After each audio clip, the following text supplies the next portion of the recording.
into games 4 and we'll need to make sure your arrows are pointing in. They should do it automatically, but just a gentle reminder, remember games 2, 4, and 6.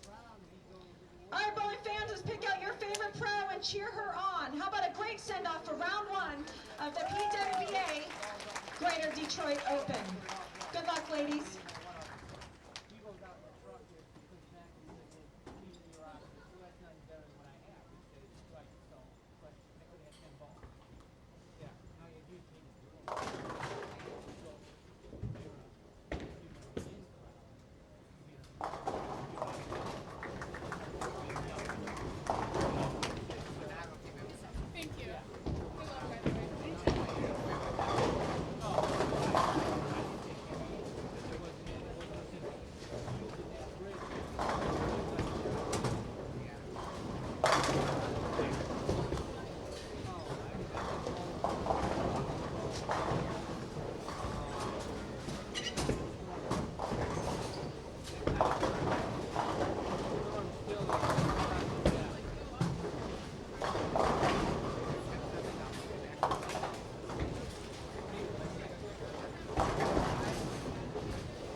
Good afternoon, ladies and gentlemen.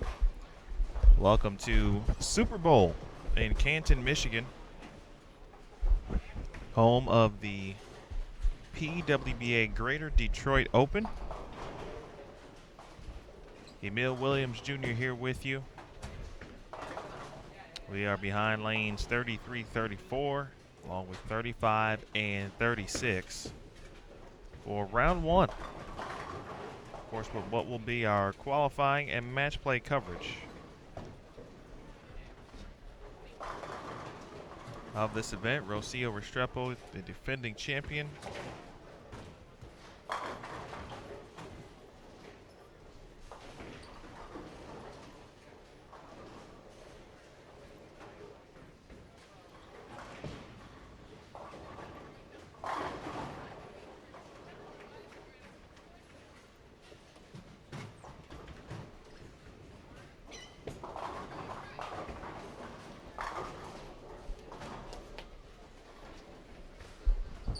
Restrepo defeated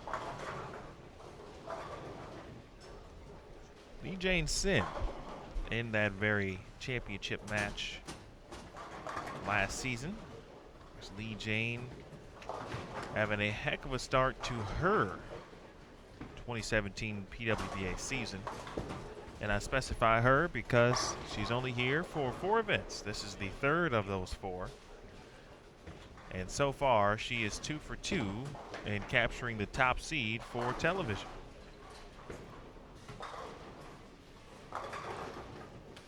So Lee Jane will be top seed for the Wichita Open,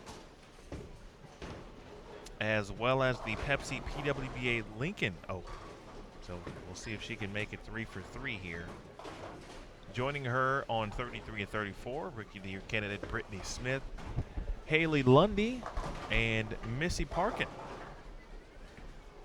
Over on 35 and 36, Megan Makunovich, Sabrina Divis, Erin McCarthy, and Sherry Verisbich.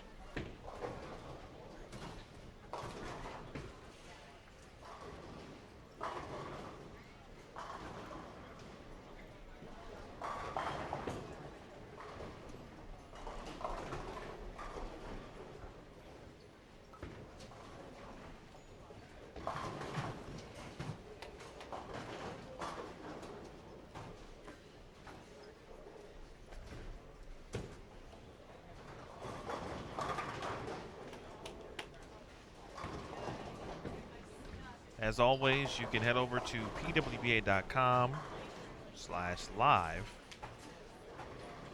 for all of your results. Of course, you'll be able to check out the oil pattern as well. This week, 39 feet. The distance, 25.1 milliliters of oil. Lane conditions have been a little talk, or of course, a chatter here this season. And really about the... You got to be able to earn it every week, essentially. No gimmies here.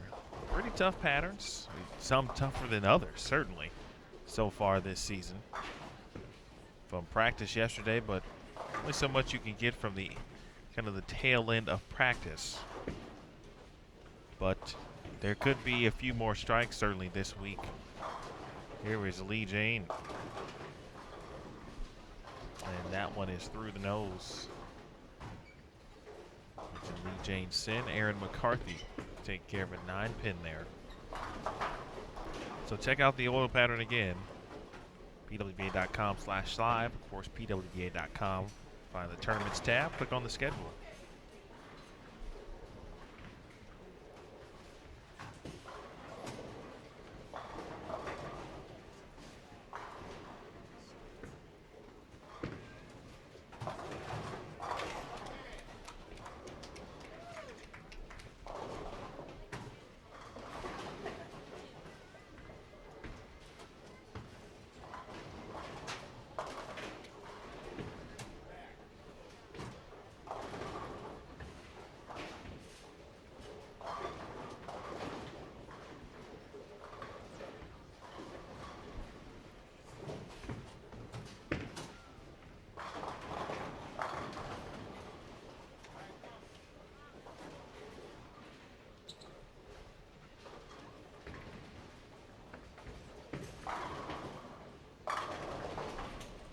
Good shot there from Haley Lundy.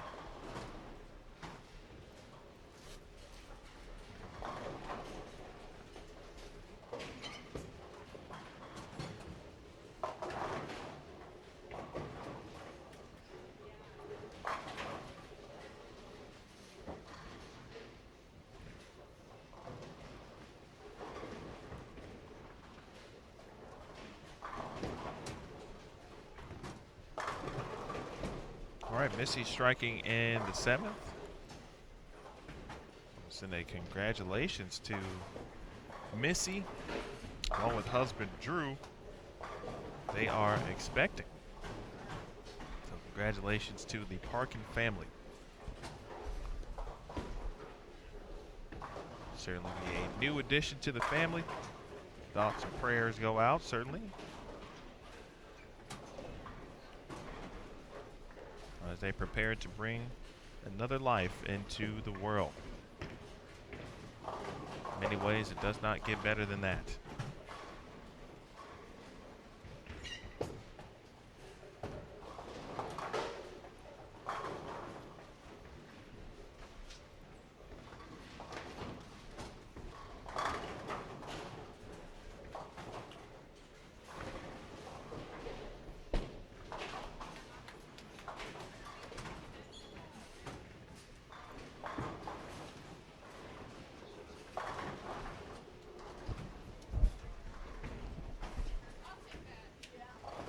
Celebrity bowling this week.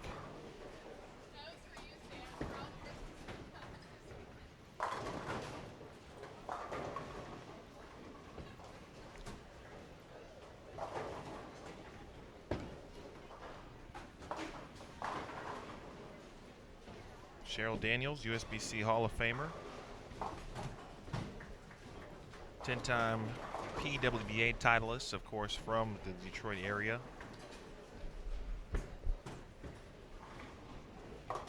Competing this week, as she has for the last 2 seasons. Supporting the PWBA and, of course, bowling the event in her backyard. On the 1995 U.S. Women's Open, member of full Halls of Fame here, Detroit, Michigan.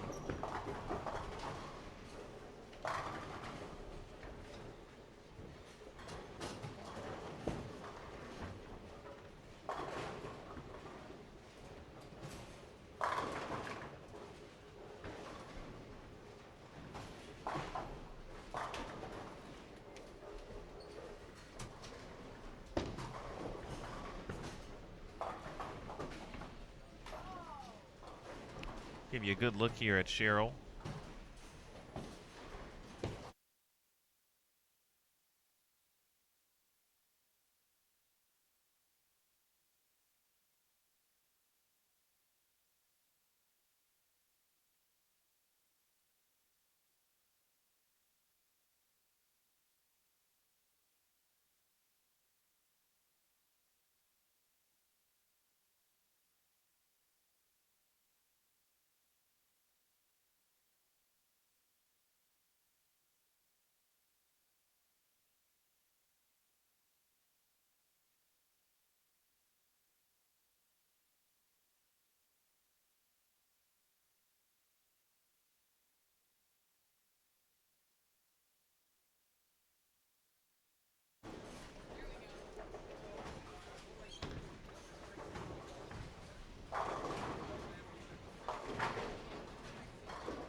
Open there for Cheryl.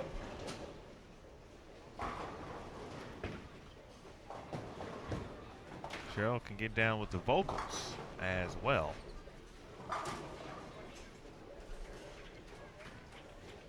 She can sing a couple CDs.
the 10th frame. Our featured pairs.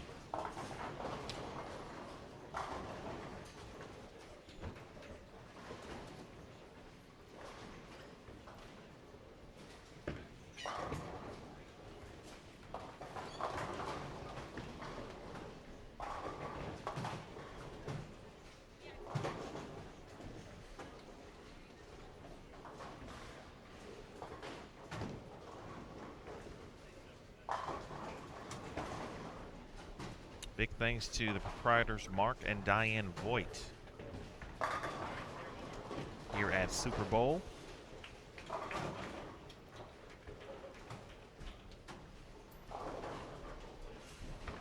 So as you can tell, we'll have a little extra coverage here today, at least for round one here, as we get into the rest of the day. Just want to thank the staff here, Mo, Doug, John coming over to help move some bleachers over to help accommodate us as best as possible as we get into really Saturday, of course, match play, and of course the group step ladder finals. So we've got a little space, set up our extra camera behind essentially the view of 31 and 32 and what we'll see on Saturday. Lee Jane Sin, good shot. All right, 214 for Lee Jane. Let's check over at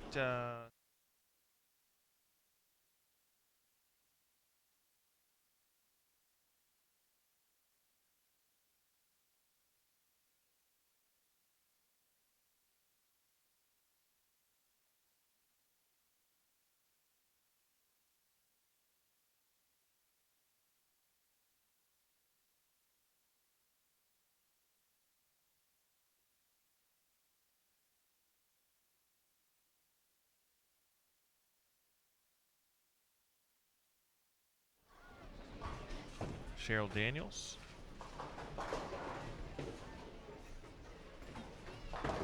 Missy Parkin on a double and gets a break after crossing over.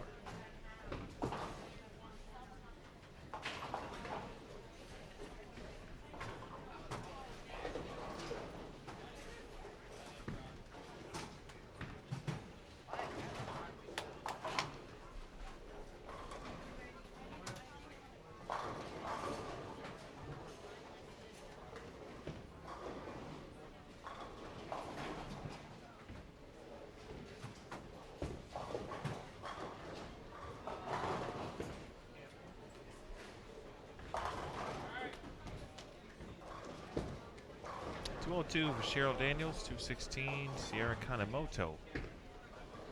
As they finish up, 178 for Chelsea Bear, 211 for Kayla Pashina over on 31 and 32. Erin McCarthy is in the books with 186. Brittany Smith shoots 193, 214 for Lee Jane Sin.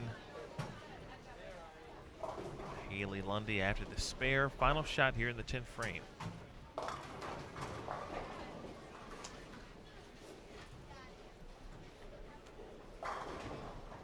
179 for Haley Lundy. And Missy Parkin with a 10-pin, or excuse me, boy, that was just completely blocking my view. A washout. Score monitor was in my view, only saw the 10-pin there.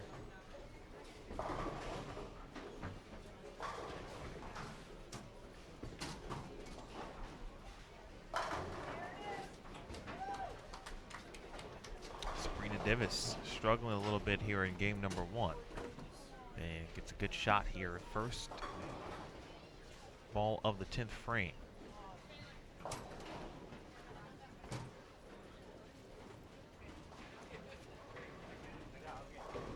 I want to say hello to everyone watching us this morning, or excuse me, this afternoon, where I am. Not used to being on Eastern time, which is what we are on right now.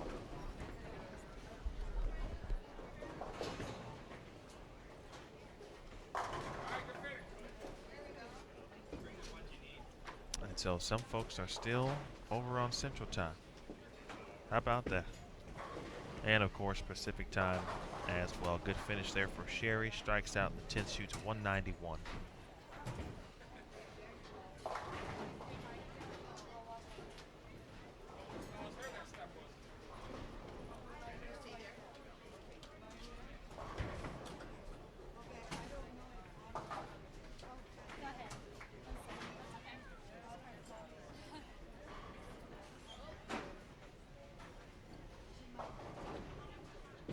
right, Divis will close out game number 1.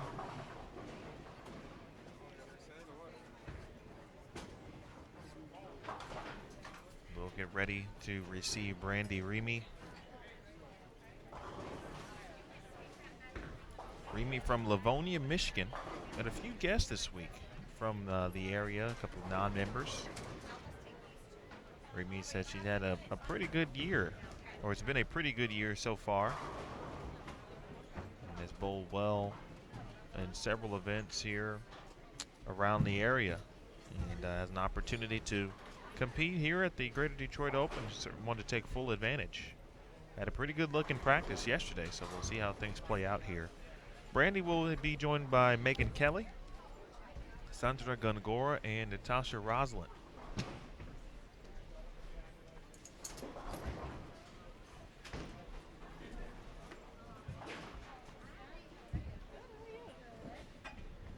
Over on 33, or excuse me, 35 and 36, we'll have Chelsea Bear, Kayla Pashina, Sierra Kanemoto, and Cheryl Daniels.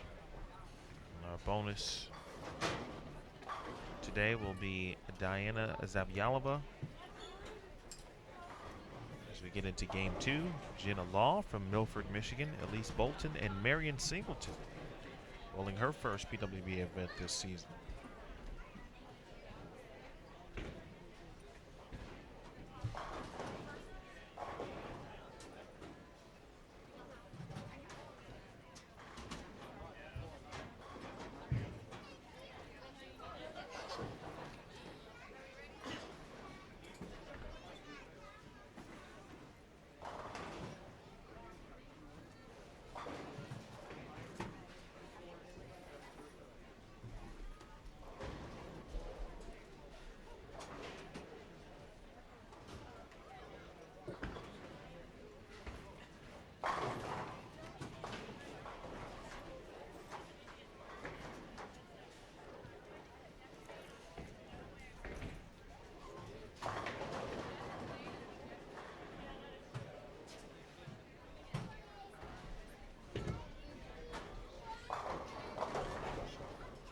All right, Remy gets some help.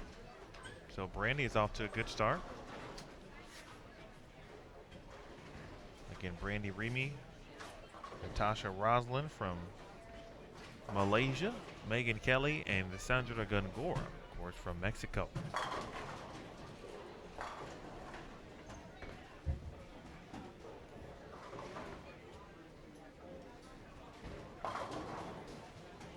All right, everyone set.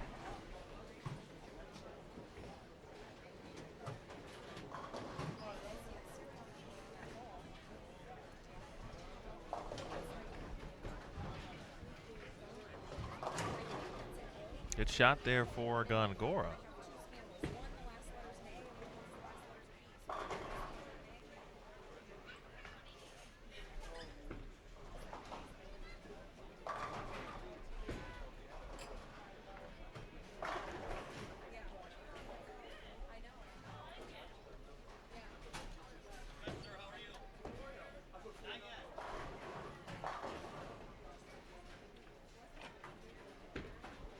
Kelly doing a little bit of housekeeping here, giving us some extra chairs.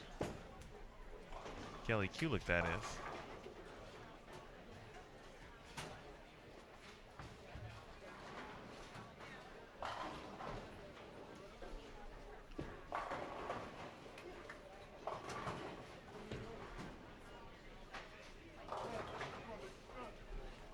And a 2-pin for Megan Kelly.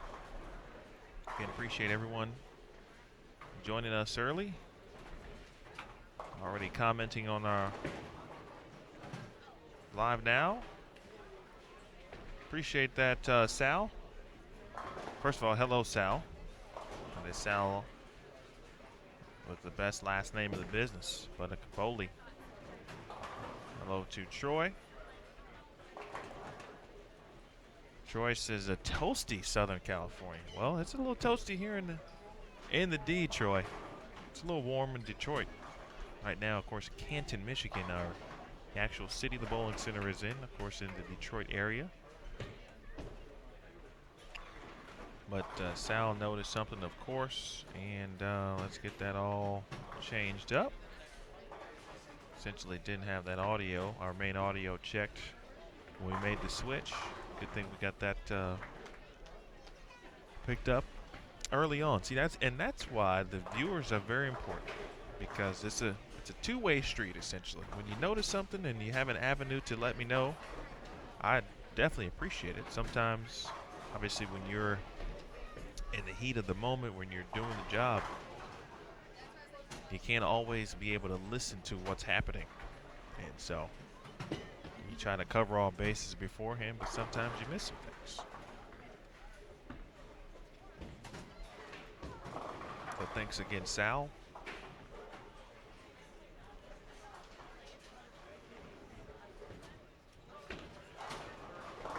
Troy, I didn't even know SoCal could get toasty. No, I'm just playing. I know it can get warm there. In fact, I was expecting it to be a little warmer when we were there in May.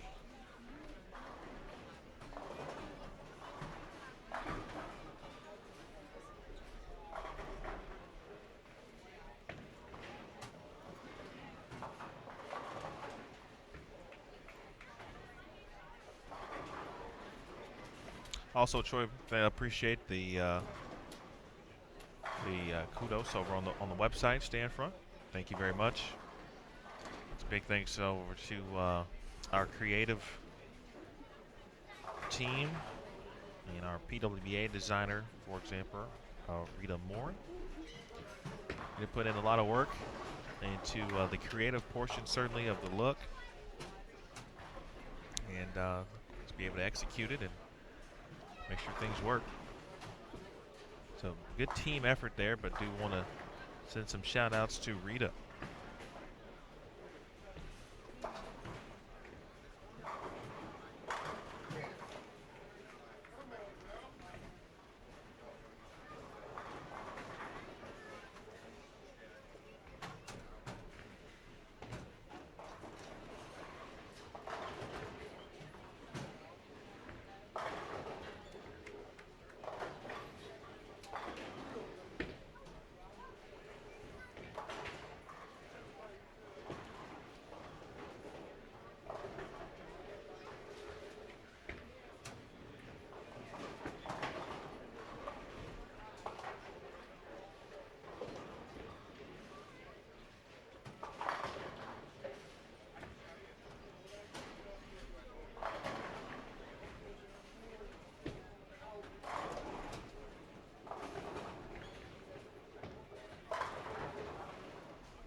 Kaylin Carl and Ashley Galante on some doubles. Again, Brandy Remy now on a three-bagger.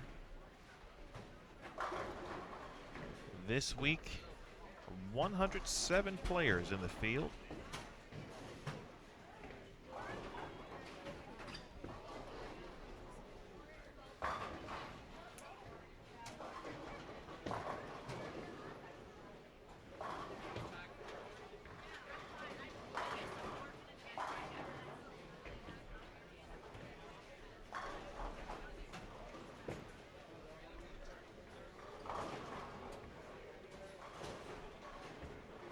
Very nice number. Of course, Super Bowl, 60 lanes, very wide, of course, center. I appreciate, obviously, everyone bowling here. Mention Rocio Restrepo is the defending champion. Thanks to Brandon Folsom and the Detroit Free Press for a nice advanced story on the defending champion.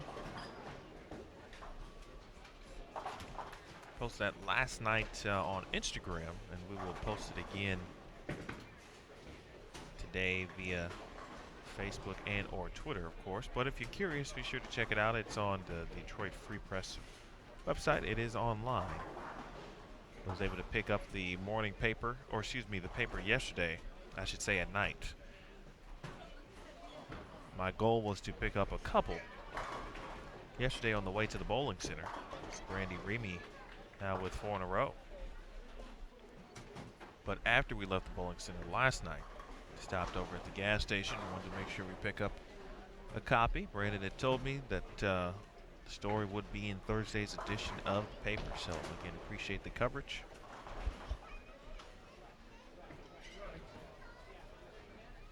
Last week in Lincoln, coverage was spectacular. Wichita as well.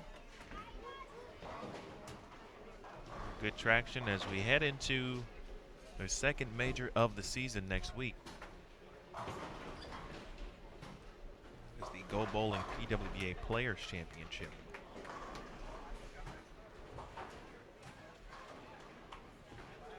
Gongora. 9-pin. I was walking by during game 1, coming back to the extra frame booth area. Saw Gongora throw some powerful strikes, which is not uncommon for her. But she looked like she had a really good look. She just instantly looked comfortable. Again, I thought this weekend we'll see how the scores dictate. But again, it's hard to sometimes base what you see just on practice, especially the kind of the point when I get to watch, or when I typically watch as I'm doing some setup or something along those lines. I tend to kind of watch the last 20 to 30 minutes go around, and I take a few videos if I can.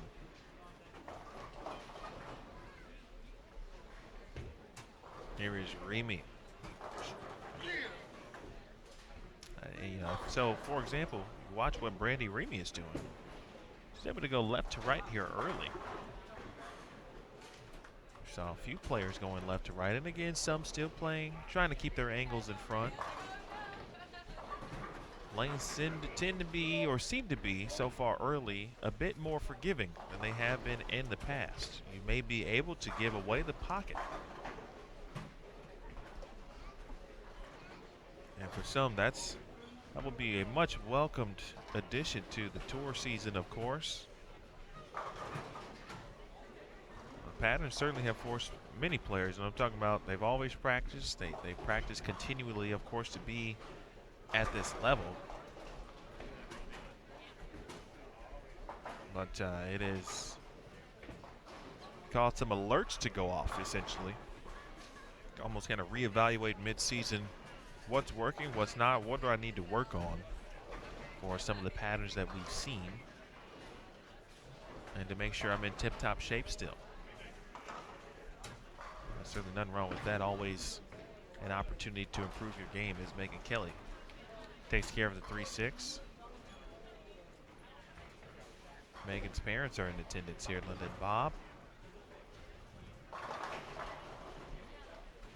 Hanging out with granddaughter Autumn. Shannon's dad, Puhowski, is here as well. Nick is typically here, talk to him often. Natasha Roslin looking for a double after the early opens, and gets out of a 7-10 potentially.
Caitlin Carl doing a few opens.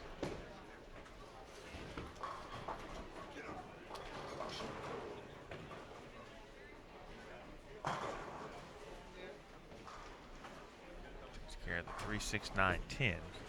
First non-strike of the match, or excuse me, of the game for Brandy Remy. One through the nose and no trouble. Oh, just a 4-7.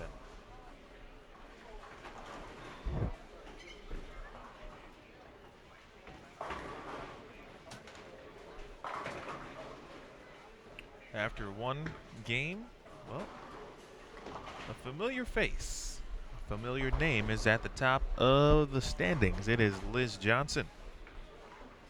Of course, Liz, who just won her 20th professional title.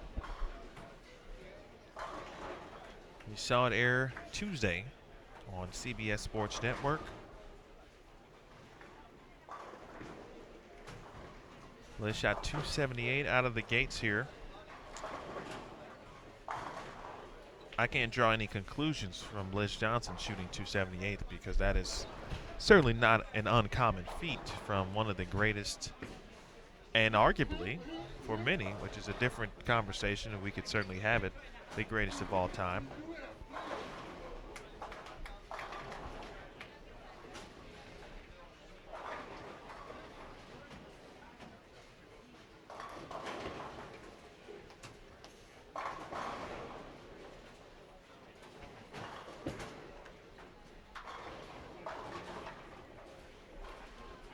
So Liz 278, Katie Ann Schroeder shot 264. Rocio Restrepo 259.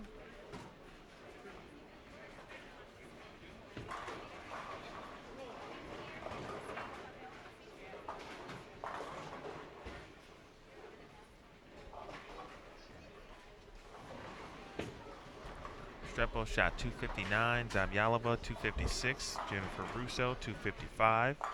Shellen Zulkifli from Malaysia 245. Brittany Himmelreich 244. Brooke Bauer 243. Deandra Asbady 238. And the time for 10th, Verity Crawley and C.T. Rockman shooting 235. Haven't really seen first games like that high scoring. It may be all season. So we'll keep an eye on the scoring pace. We might have some honor scores today.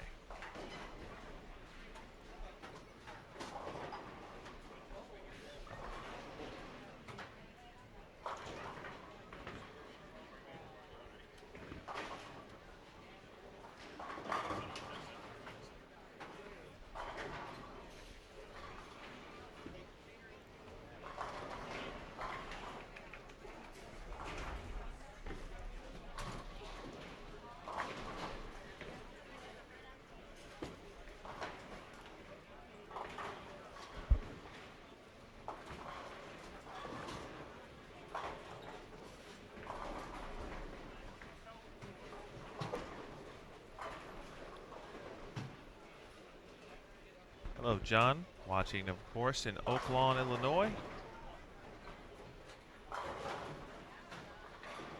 Troy said it's getting into the 90s. Also, Troy, appreciate the early birthday wishes. Thank you very much. Young man's getting old. Best way to put it.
Very good shot there for Megan Kelly. And now Megan, after some early struggles, has found a three-bagger.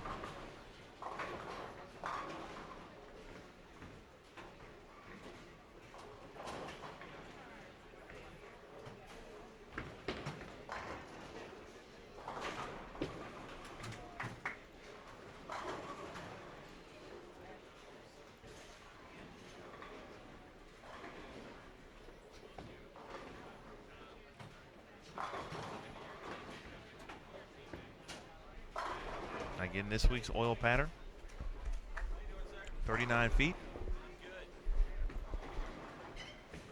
25.1 total in milliliters. That is the volume. Last week, 36 feet, 23 mils. It was more of a flatter pattern.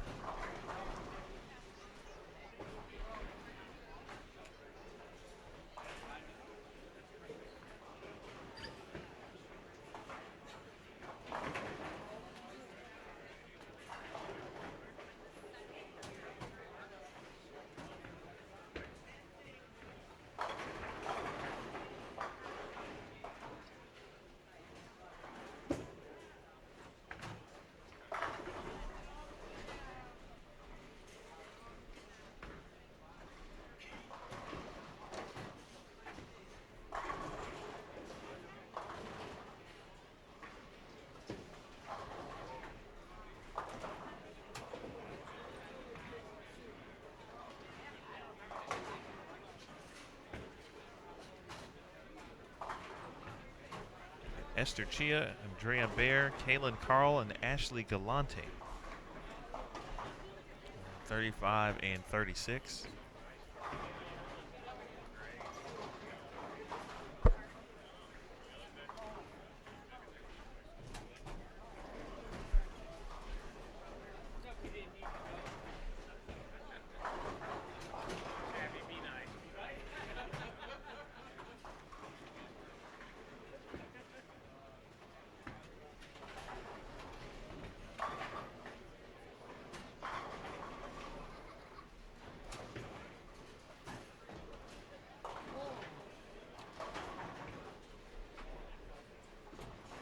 Son Brandy Reeby has kind of lost her look here. Started with the front five. Trouble in the seventh. And now the PBA washout here. 1, 2, 4, 6, 10. Kelly for 4 in a row. It's got to get up. And no love on 2-pin.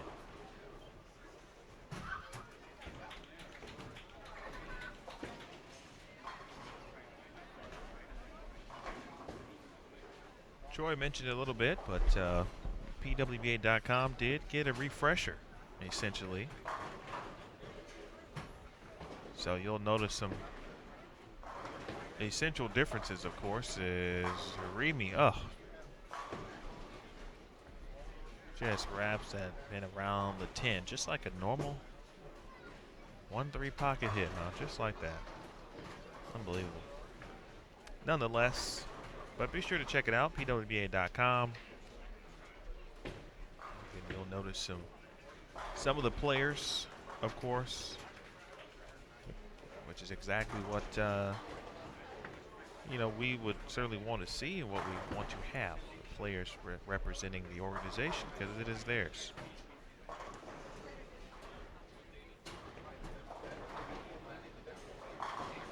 Let's added a kind of a stats page, or column, I should say, on the home page. And a 10-pin for Gongora. You see some of the top leaders in a few categories: points, match play, TV appearances, for example. You'll notice as you click those, you won't see too many different players at this point in the season. Liz Johnson leading the points race. We have had 3 title winners so far. Liz Johnson has won the Storm Sacramento Open. That was last week. The week prior, Rocio Restrepo captured the Cubica AMF PWBA Sonoma County Open. And then we kicked off our TV schedule Diana Zavyalova winning the USBC Queens for the second time in her career.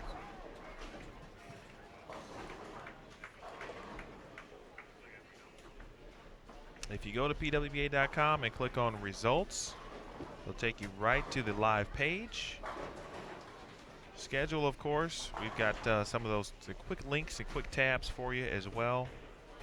You have the schedule. Stats will take you to the 2017 season stats. And, of course, the players tab will take you to the players and bio pages. So again, big thanks to our creative team, Rita Morin, in particular. She handles a lot of our PWBA creative design, so big thanks to Rita. Kelly gets a break there. All right, one more strike and she can get to the 190s, which will be important for her. After the early struggles, she'll take that. Andrea Bear from Kettering, Ohio. Brandy Remy trying to get back on it here.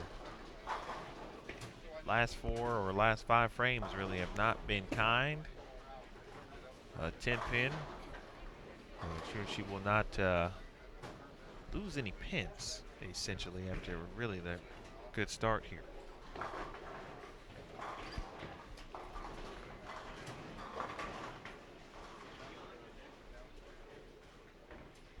We are nestled literally in between 2 sets of bleachers. Good shot from Kelly. Megan won a PWBA regional last year as well. In fact, folks, our regional program already had 1 this season, but there are 2 in July. So be sure to check out PWBA.com.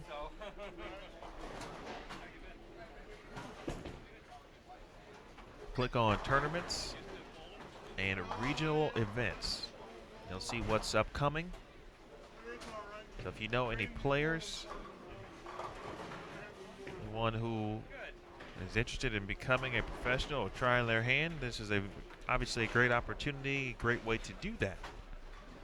One coming up in Tacoma Lanes, or at Tacoma Lanes in Federal Way, Washington, July 21st through the 23rd. A 1-day regional at Parkway Lanes in Elmwood Park, New Jersey on July 23rd as well. Again, check the rest of the schedule.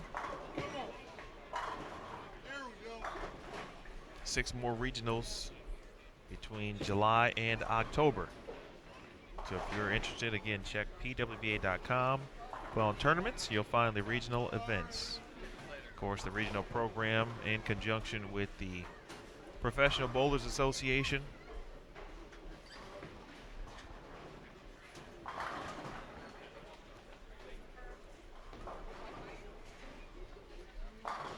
.193 for Megan Kelly. Remy shoots .208.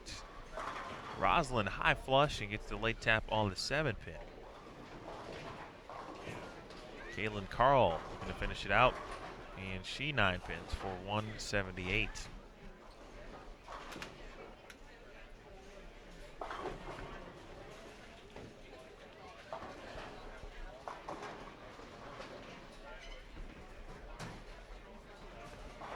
Thanks to our volunteers, scorekeepers, everyone here on staff at Super Bowl. Nagora strikes first shot in the 10th frame.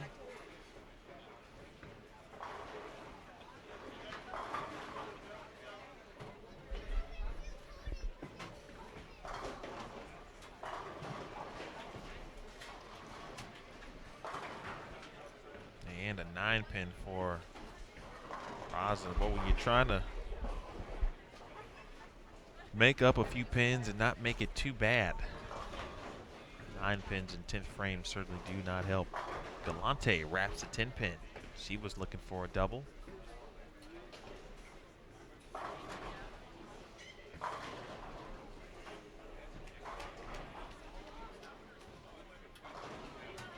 right, Gungora with a double. Well, she will take a look at a new piece of equipment.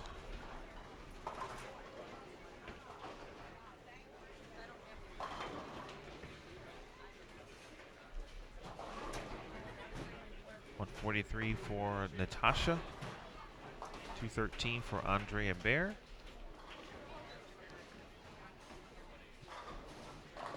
Galante to take care of a 10-pin. Esther Chia with the Greek Church.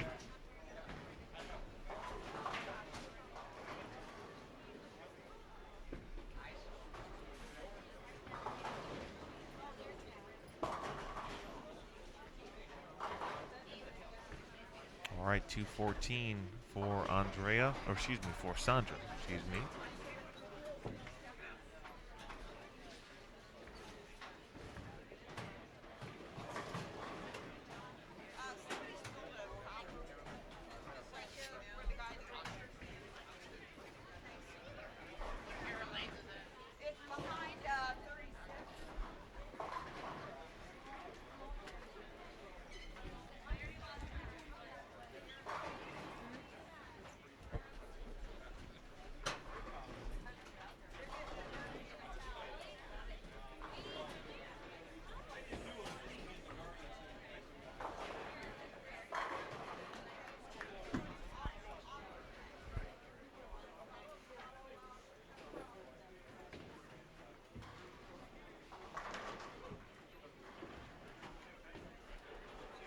All right, game 3 is complete.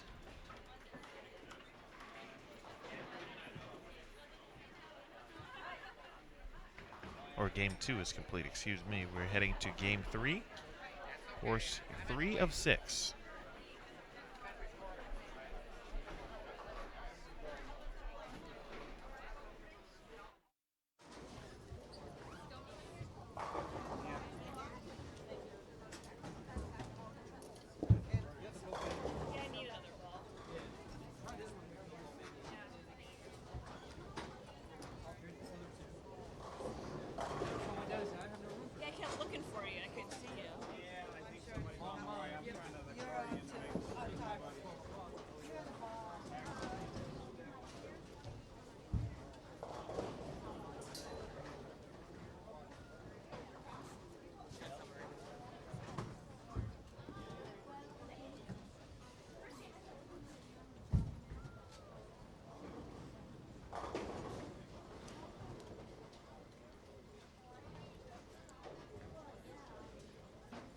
Game 3 coming up next.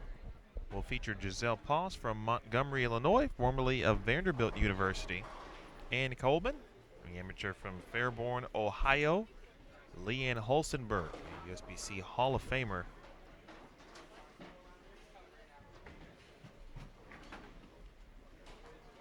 And Allie Ijams, young up-and-comer from Wichita, Kansas.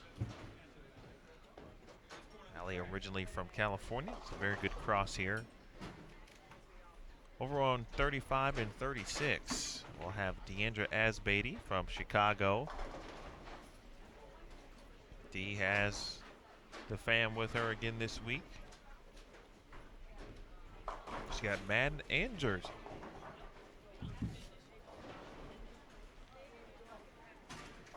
Sarah Schultz from Novi, Michigan. Jen Higgins, not too far away, Westerville, Ohio. A lot of Ohio bowlers in the field this week, as well as Michigan players. Of course, very close and very good driving distance, as well as Lindsey Furness from Dayton, Ohio. Lindsey, of course, went to Morehead State from our All-American.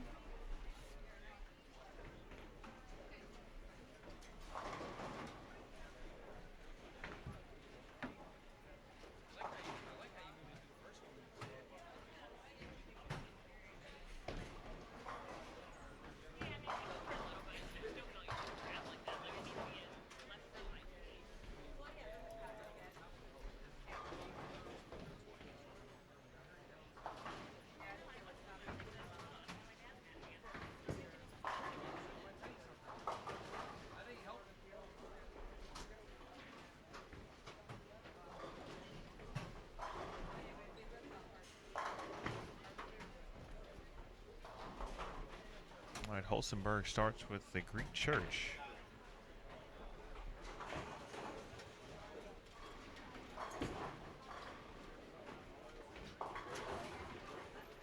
And Sarah Schultz uses 6'10" to begin things here. Game number 3. Appreciate you tuning in if you are just joining us. My name is Emil Williams Jr. Big thanks to everyone, each and every last one of you. That's a very good shot there from Allie Ijam. So we're just waiting for that one moment for Allie. The talent is there, the physical game is there, but of course, like any player, always can accumulate some experience and more experience as she continues to do that. But we're more solid players on tour, talking about a future for the sport. Allie certainly would be an example. Another would be Giselle Poss that you get to see right here.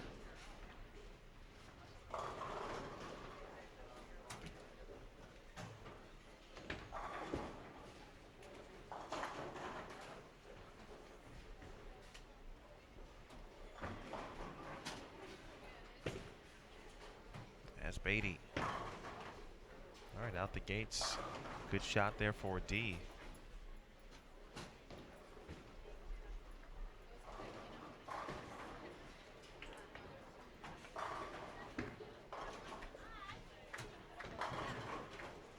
Wow. Boy, I haven't seen that one yet. That was a strike. It should have been it at least. And something clipped the 10. And instead of falling over, it just moved and stayed up near the 4-pin spot. And in that, around that 9-pin actually area as well. So, wow. Not a good break early for Leanne, certainly.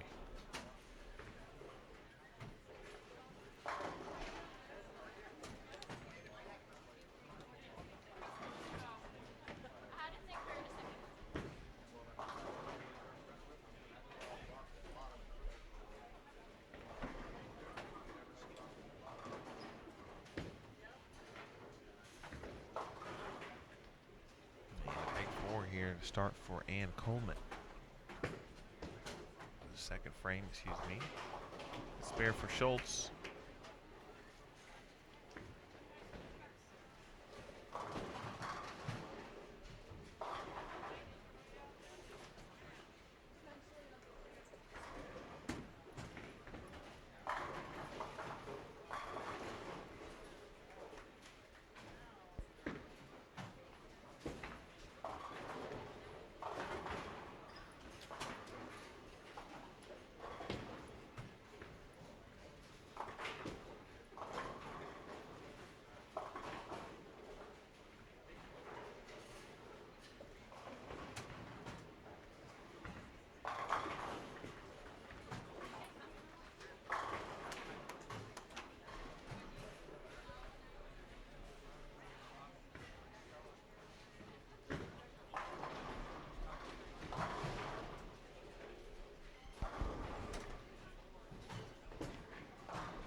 Furnace with a couple spares here to start.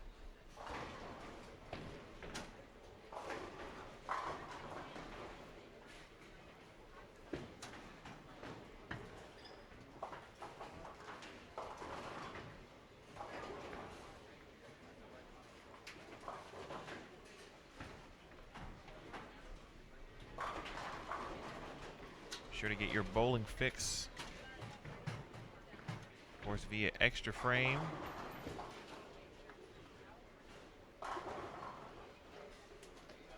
PBA 50, Suncoast PBA Senior US Open, taking place on Extra Frame this week as well. So be sure to check the archives and check the schedule.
Good shot from Allie. Looks like she has got the right lane certainly figured out for the most part.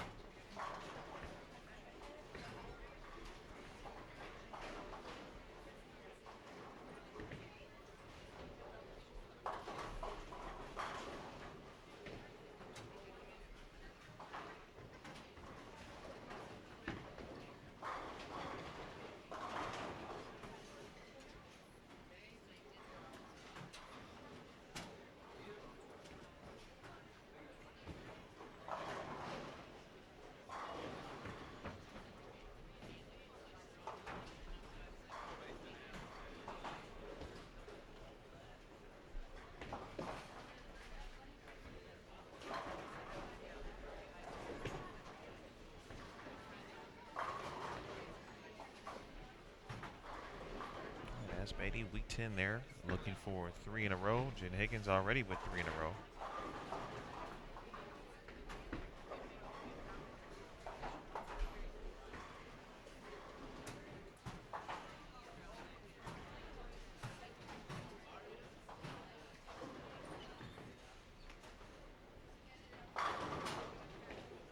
All right, nice shot from Poss.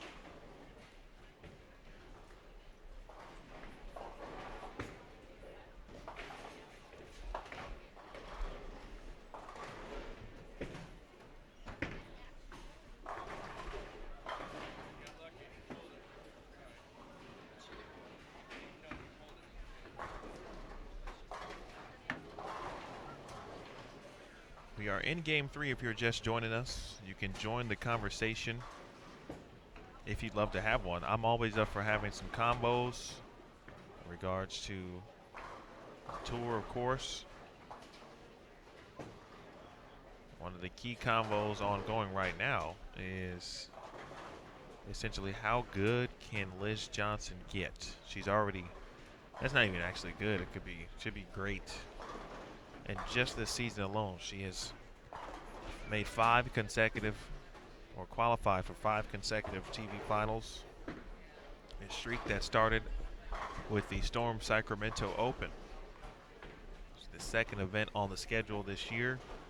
She missed the first event.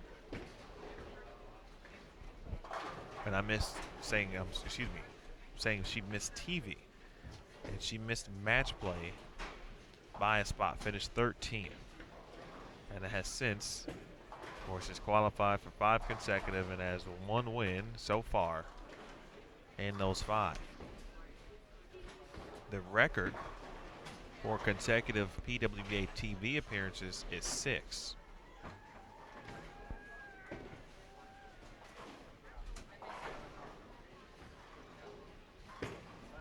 Carolyn Doran Ballard did it twice.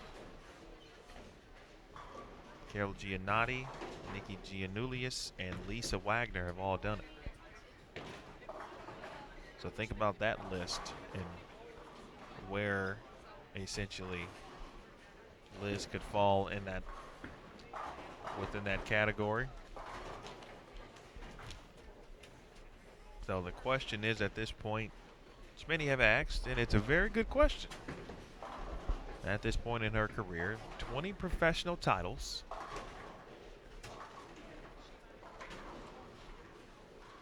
Like 20 total. She's nearing Leanne Hulsenberg areas in regards to titles accumulated. Leanne with a total of 27.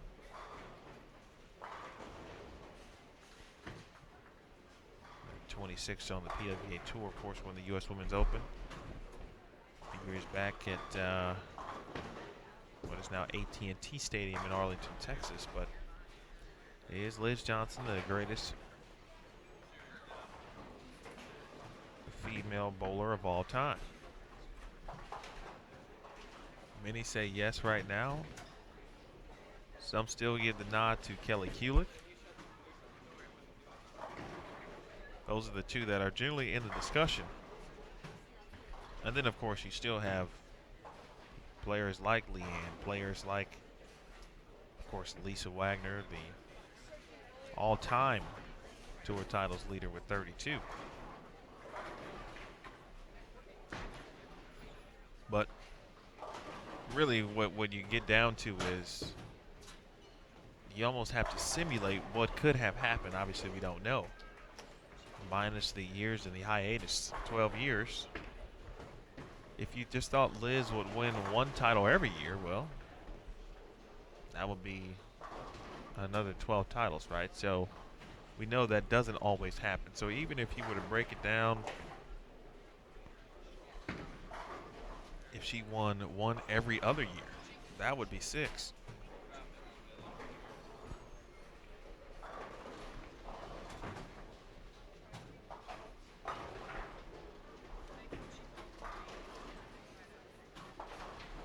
Same thing could be said for Kelly Kulick. Liz Johnson has the edge. She started her career earlier. She's a little older than Kelly. So she had a few more years on tour. A few more than Kelly.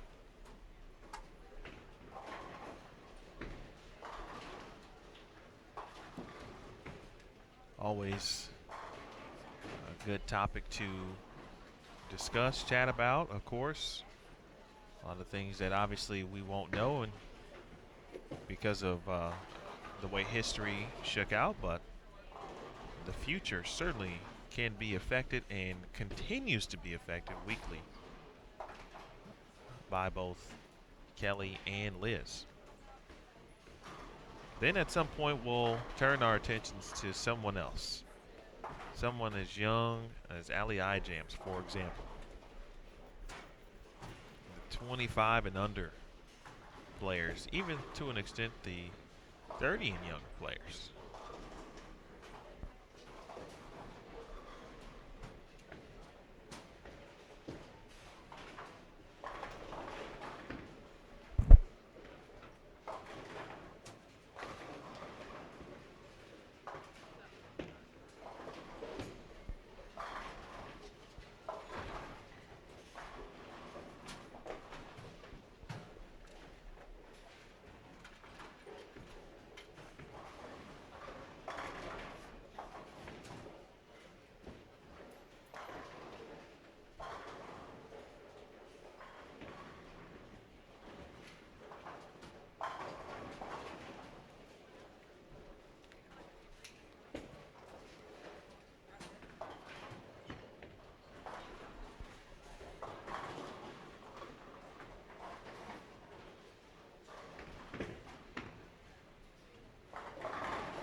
Poss misses a 4-pin. Through 5 frames, Ijams is clean. 1 strike in the first frame, and Coleman. 1 open, that came in the second. Leanne Holstenberg has dealt with Creek Church. A 10-pin that didn't fall when it should have. 7-10 and open in the third. Slow start for Leanne. On 35 and 36. Ball change for Olsenberg there, Furness. Her first open just took place as Beatty. The 4-pin Jen Higgins. 3 in a row spare, now double.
Let's get a look here at Leanne again over on lane 34.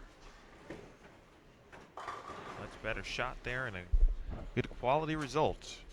One of the best to ever do it as well.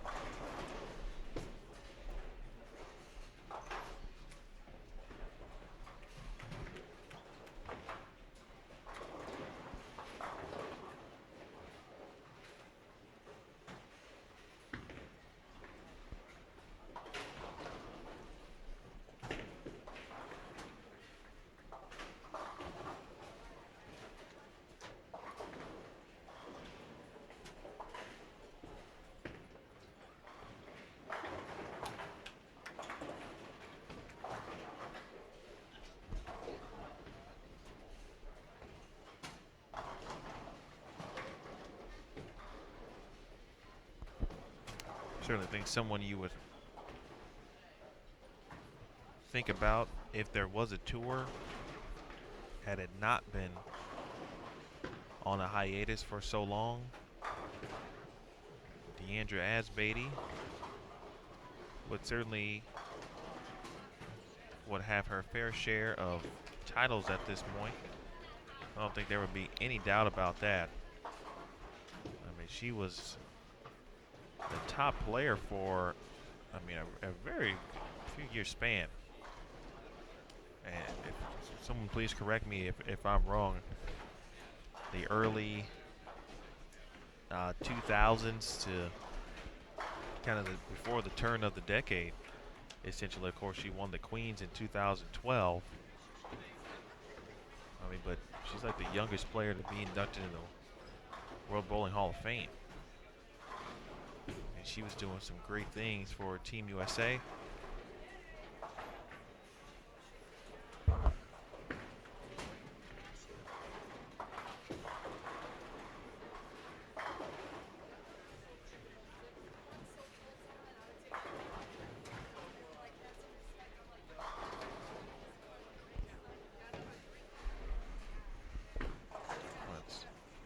Of course, the opportunity is here. Players are certainly taking advantage of it. Players like Jen Higgins. It's only a matter of time before Jen, it's her first title.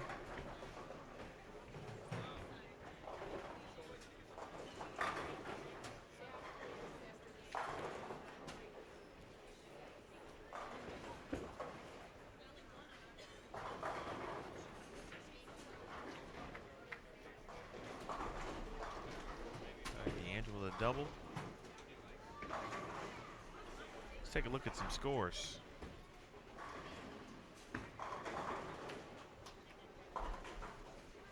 Brought to you by Smithfield. CT Rockman. CT will be the number 2 seed. CT Sophia. 235, 258. So another name we are getting used to seeing at the top of the leaderboards. Our teammate Lee Jane Sin. And CT Rockman, they will be 1-2 on the Wichita show for you. So Rockman leads early after 2 games, plus 93. Liz Johnson in second, plus 89. Josie Ernest Barnes in third at plus 84. Diana Zavyalova in fourth at plus 82. Brittany Himmelreich in fifth at plus 69. Verity Crawley in sixth at plus 63. In seventh, Cassandra Luthold at plus 59. Cheryl Daniels, the Hall of Famer, is in 8th at plus 55. Shalyn Zulkifli is in 9th at plus 51. And in 10th, Brittany Smith at plus 47.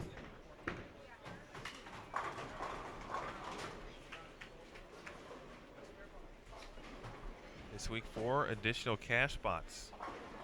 So if you do not make the cashers round, which is the top 32, you'll need to finish in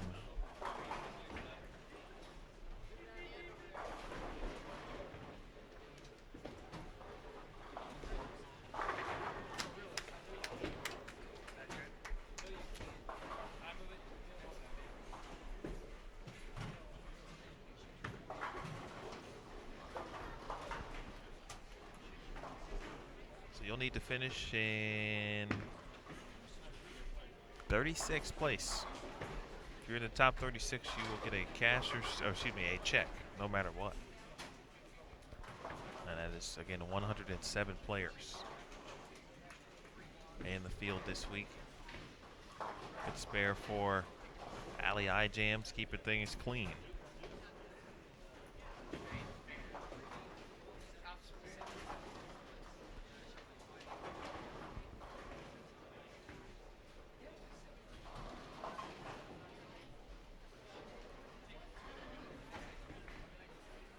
Right now, the top 32, to get there would be plus 14.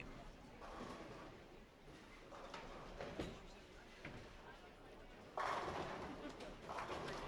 shot there from Furness. 3 in a row. First shot in the 10th was a beauty.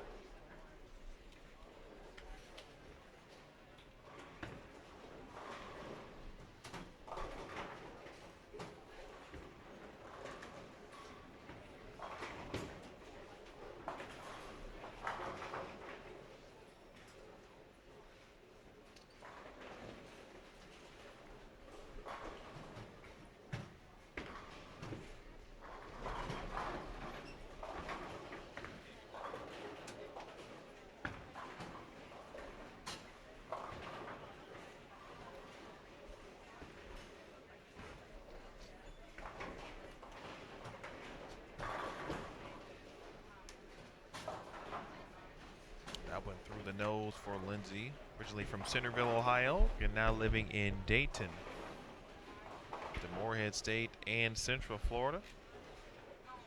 The bachelor's and her master's degree, 4-time All-American at Morehead State.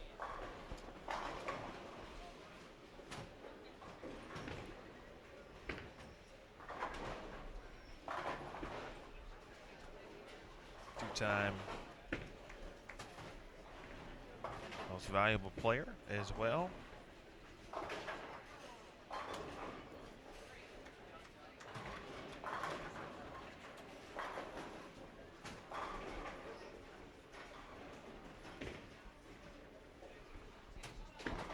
.198 for Lindsay.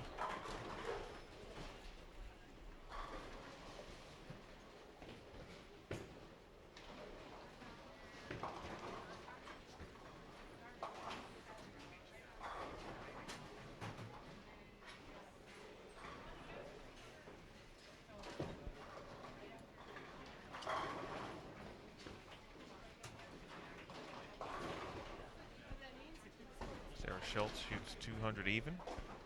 Eye jams. Someone's got to hurry.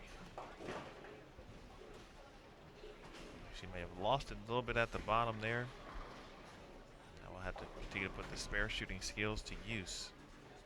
As Beatty, 10th frame. Good shot.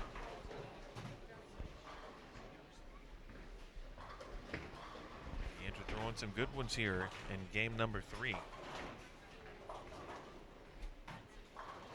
In the 230s. One more put her in the 240s. How about Jen Higgins? At a hurry. And boy, no love there. No love because it like maybe the 2-pin moved a little further up, which will make it tough to pick up. Another washout, another pickup for Alley Eye Jams.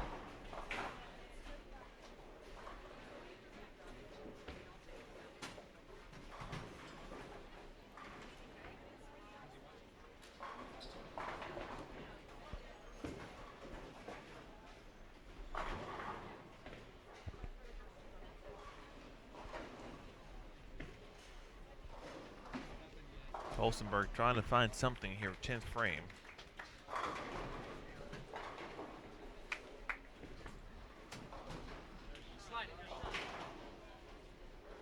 Good shot at it there for Higgins. So a tough open in the 10th. That derails what it could have been.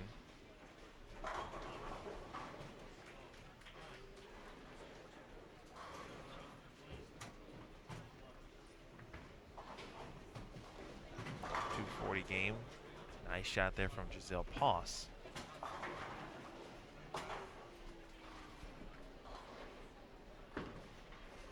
right, Asbeatty takes care of business there. 9 spare, 237.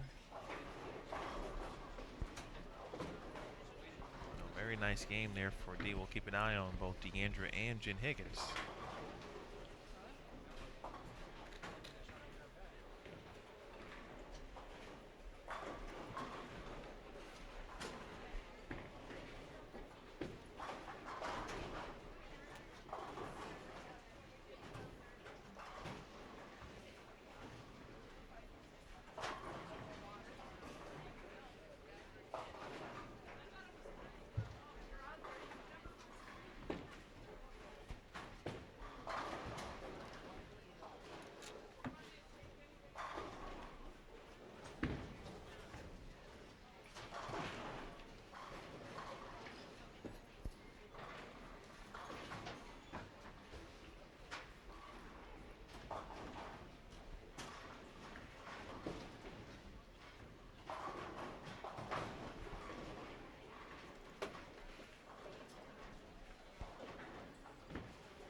Pause handles. 172 for Giselle, 144 for Leanne Holstenberg. Natalie Goodman over on 31 and 32, striking out for 199. I-Jams in the 10th. She gets them all to fall finally. Just the third strike of the game for Allie.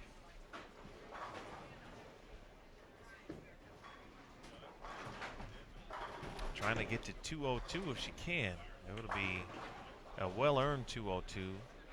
Picking up the, what I believe was the 13710 in the 8th frame and then the 12410 in the 9th frame to remain clean.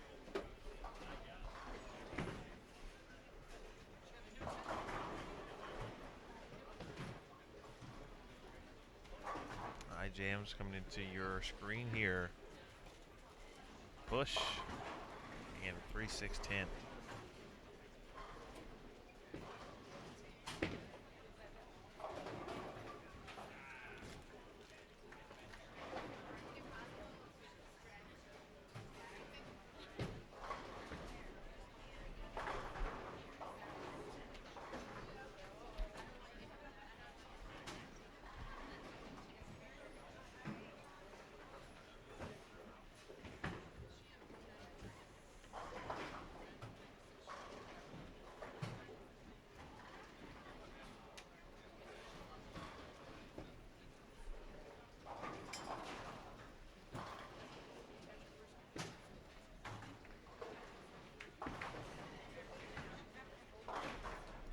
Very good game there for Allie.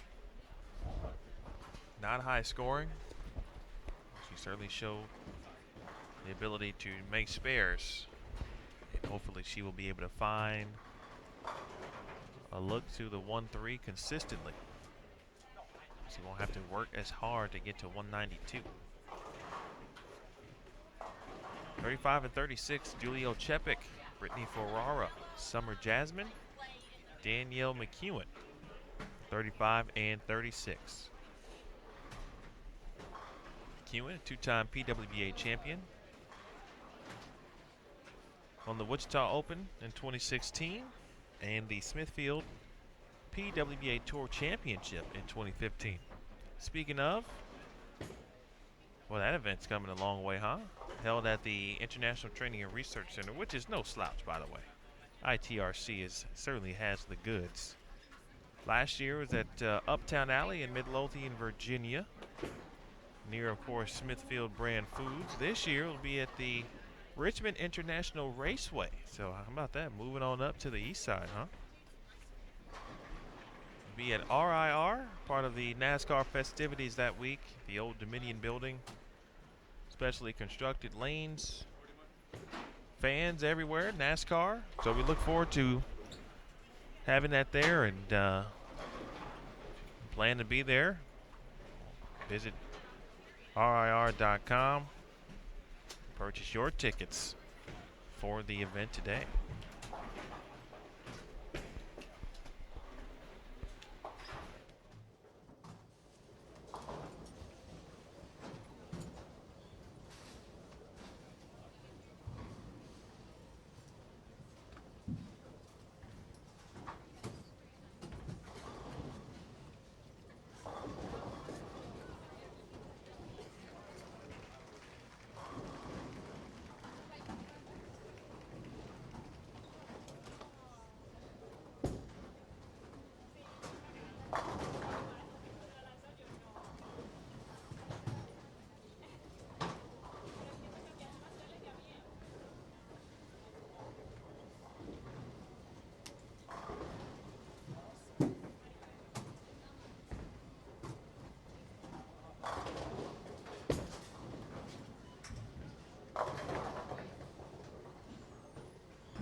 All right, ready for action.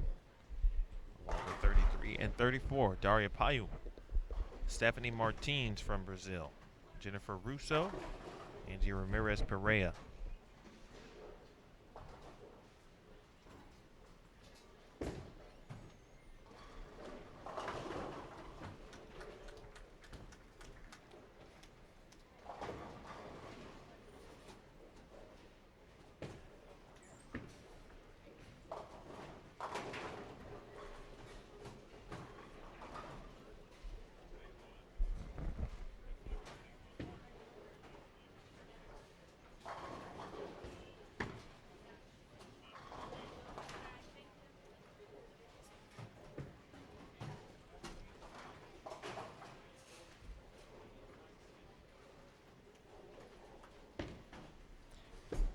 Very nice.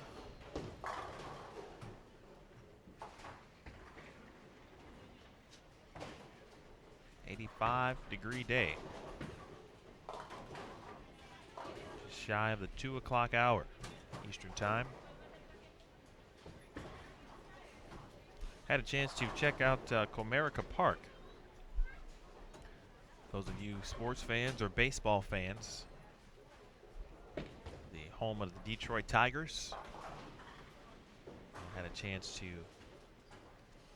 visit that, kind of knock it off the old baseball stadium list for the first time.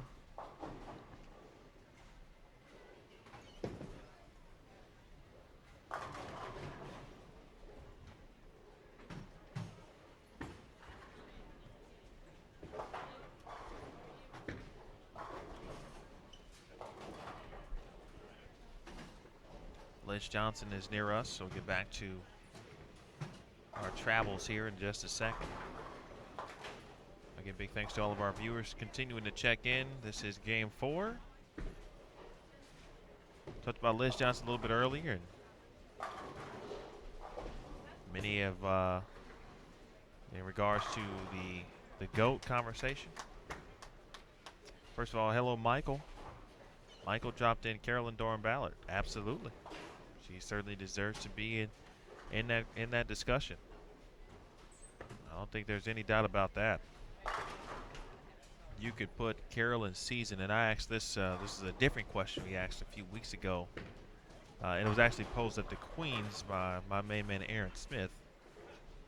Kind of in a dream situation, or who would you like to see in a championship match? I think I might have asked that, but the gist of it was you could pick any year of a particular player's reign, for example. So the 2001 Carolyn Doran-Ballard would be a popular pick, right? Won 7 titles, for example. Heck of a year on tour. Is actually one of the years, she did it twice, that she made 6 consecutive TV appearances.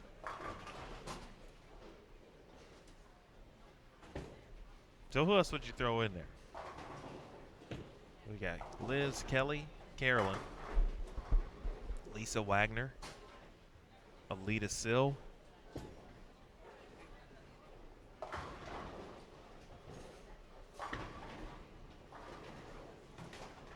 nice spare for Stephanie Martins.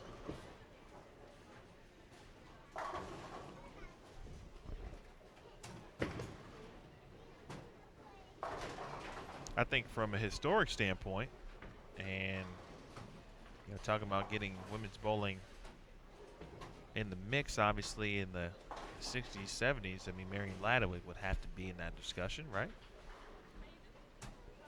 She won the first ever tour championship, essentially.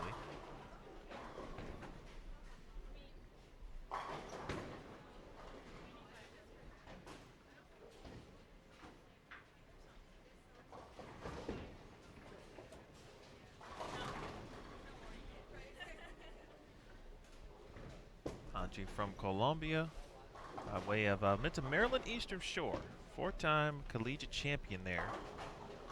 A couple ITC titles, couple NCAA titles, numerous medals internationally representing Colombia. Martins went to Weber Internationals, got herself a national title. Daria Payuk went there. They went different times, but Payuk, of course, recent Weber International grad. Capped off her senior season along with Verity Crawley, winning an ITC championship. Jennifer Russo has bowled the last few events. She bowled several last year as well. It's good to see her back out.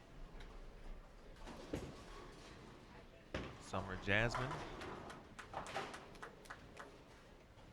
Toward the end of, towards the second half of the season last year, Summer Jasmine was really starting to bowl very well. Making cuts, a few match play appearances. Summer can throw it. Shot 300 back at the 2014 Open Championships from West Virginia.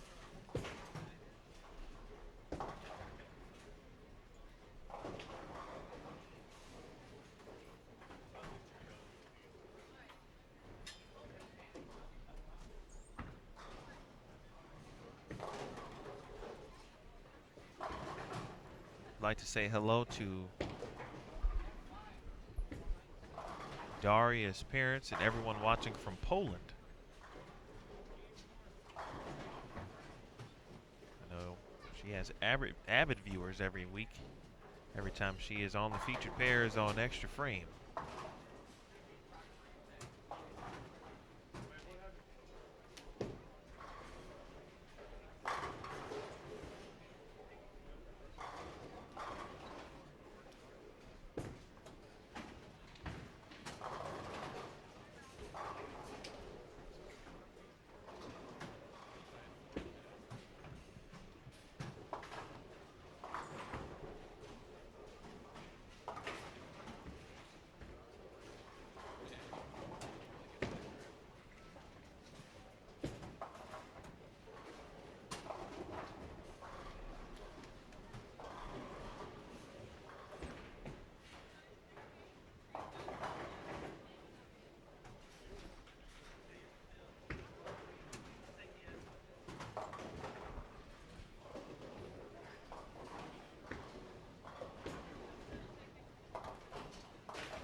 right, McEwen looking for a double here in the 5th frame.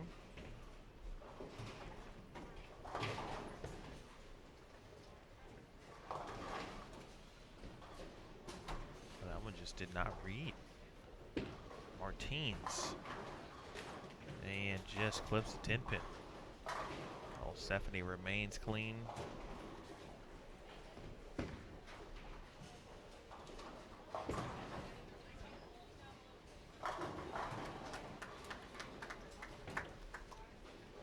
Nice shot from Ochepik.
Payuk double, 9 spare, 9 spare.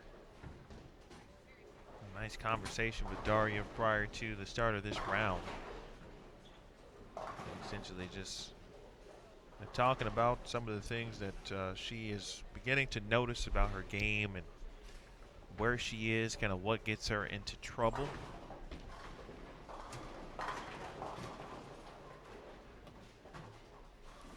Moral of the story is she is continuing to gain experience, and when she struggles sometimes the anxiety kind of raises, and sometimes the bad habits tend to creep back in. I think that's normal. I think everyone does that. Of course, it's when you've got a good rhythm, it's very easy to kind of stay in that rhythm. Everything's going well. We start to struggle and you're not seeing your ball do what you'd like it to do. You're watching other players around you kind of perform well also. It kind of tends to raise that level of anxiety a little bit. And we talked about that. But just watching and gaining experience, and watching players, even if they're struggling, just kind of keep the same demeanor. That way no one can see them or notice, what they're doing. It may be evident on the lanes, but you'll never know it by their reaction. Daria, one of the best physical games on the tour. And she is certainly, learning and continuing to be a sponge for knowledge as she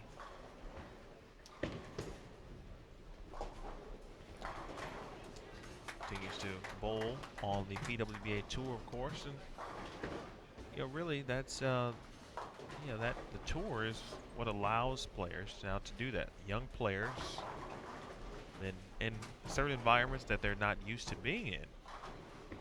Again, this is not a collegiate event. This is not a youth event. You're bowling with the best professional women.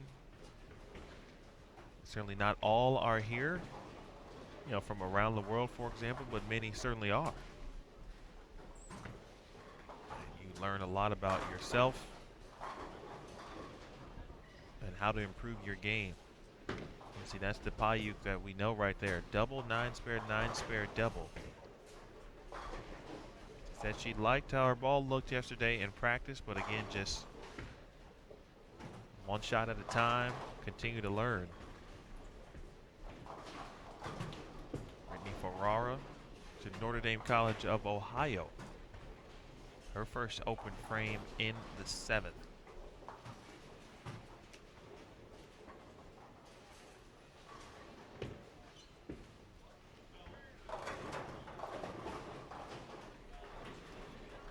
at our 3-game update. In the lead, CT Rockman, plus 137.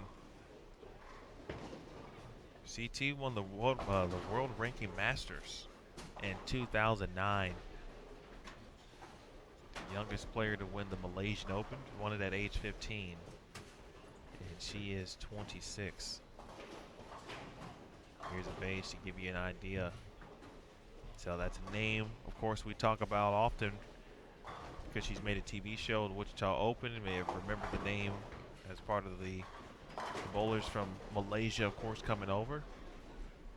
But she can play. Diana Zavjalova, she can play too. Plus 99 in second. Josie Ernest Barnes, she can play also.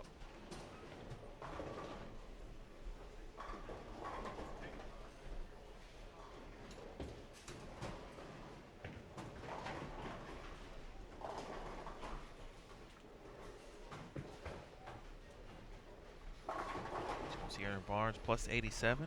Fourth, Liz Johnson at plus 84. Brittany Smith is in fifth at plus 81. In sixth, Angie Ramirez Perea at plus 77. Verity Crawley is in seventh at plus 74. Deandra Asbeatty is in eighth at plus 73. Shaidatul Hamidi and Brittany Himmelreich at plus 69.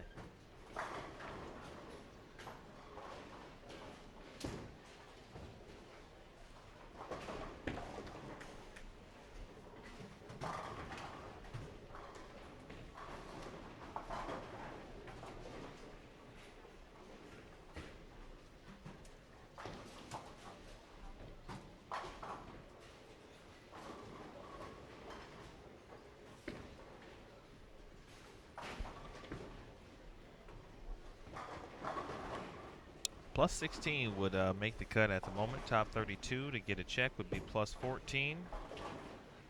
Interesting games from Shannon Pluhowski. 205, 203, 205.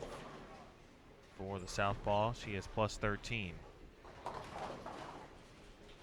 We'll take a look at how Shannon goes these last 3 games as the pattern begins to develop a little bit here. Payuk is 38th at plus 11. Open in the 7th frame. Right now, 43 players are plus.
All right, Angie. That's 5 in a row. Ramirez here, the opportunity to continue to put some more strikes on the board. Say so far for her, the most comfortable she has felt, at least looked. I told her that last night in the practice session. I mean, she threw a very, very good shot. I could tell, I mean, just based on the way the pattern was playing at that point and her ball reaction, even though it was practice. She might have an opportunity here to make some things happen this week, but ultimately you've got to feel comfortable as well. And I think she is certainly doing that and feeling comfortable here. Maria Jose Rodriguez. You know, Maria, it's kind of weird, but quietly having a tip-top season here.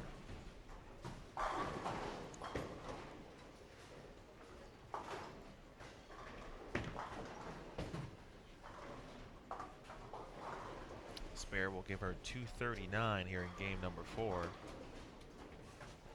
Maria is 6th in points. She's cashed in 5 of the 6 events. Has made match play in those 5 as well. Already 1 TV appearance.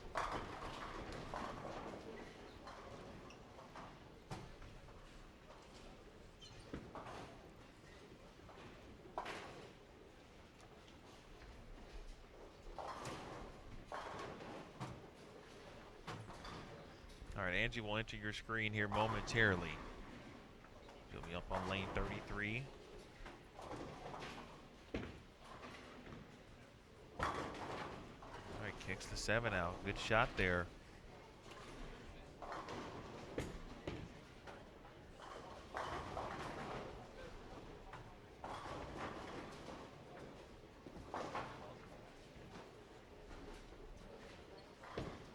There's Jennifer Russo.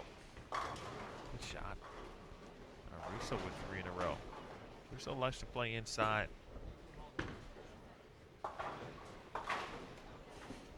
Ferrara with a spare in the 9th.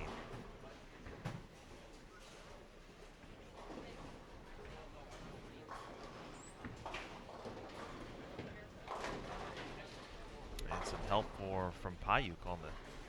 Just gets them all to cave in.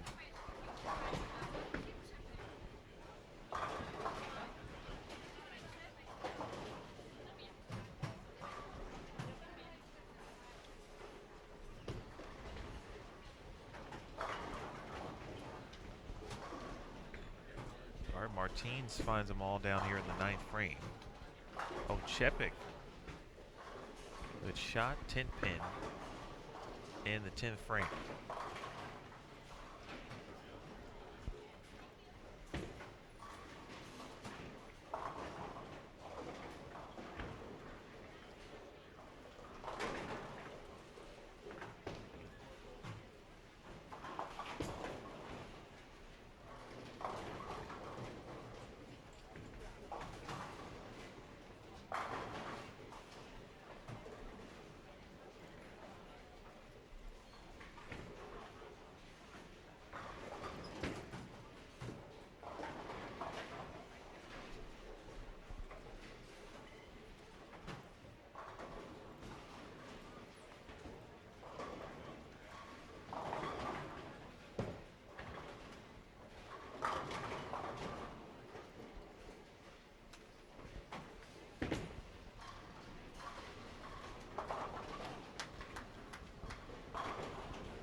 Big double for Martins. 7 pin in the 9th for Angie Ferrara.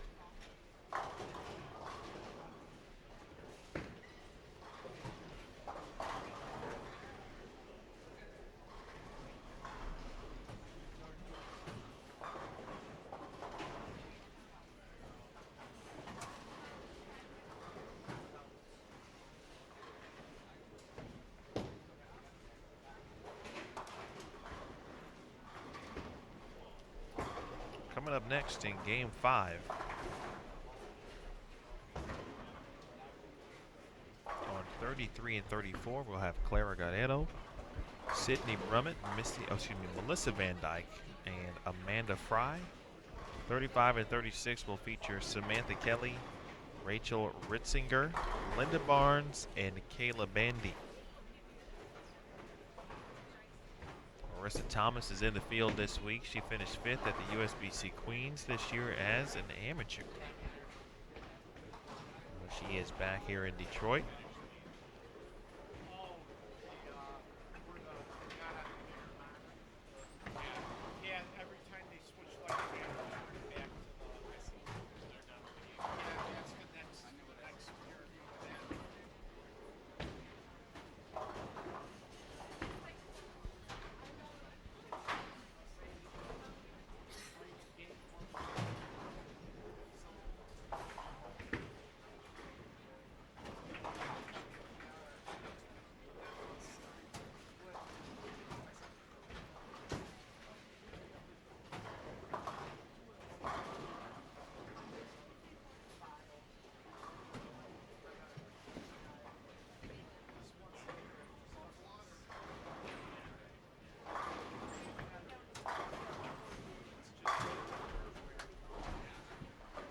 right, big shot there, Daria. In a row, she's in the 220s.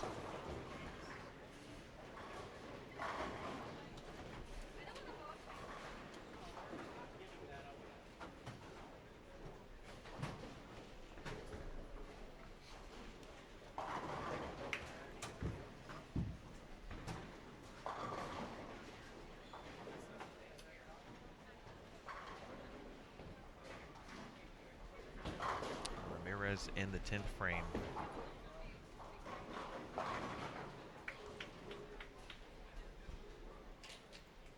Couldn't see it, but you can tell from the sound sometimes. That sounded like a 6-pin, low high, and it was.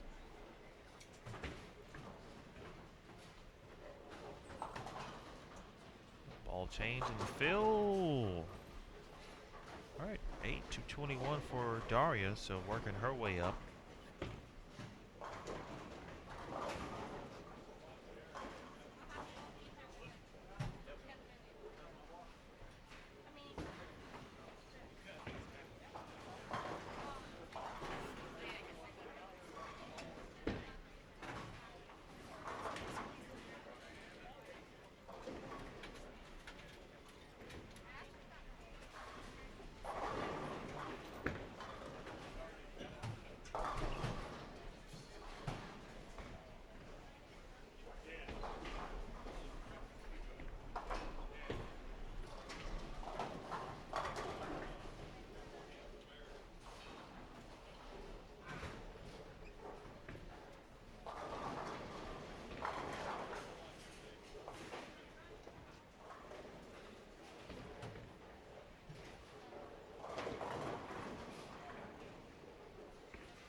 All right, 248 for Angie, 221 for Daria Payu, 209 for Jennifer Russo. And I believe 200 even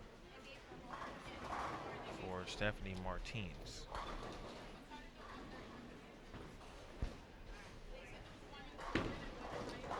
So a very small delay, but let's see what we can provide over at 21 and 22. 10th frame here. Liz Johnson, Megan McGinley, Shallon Zulkifli, and Nicole Bauer.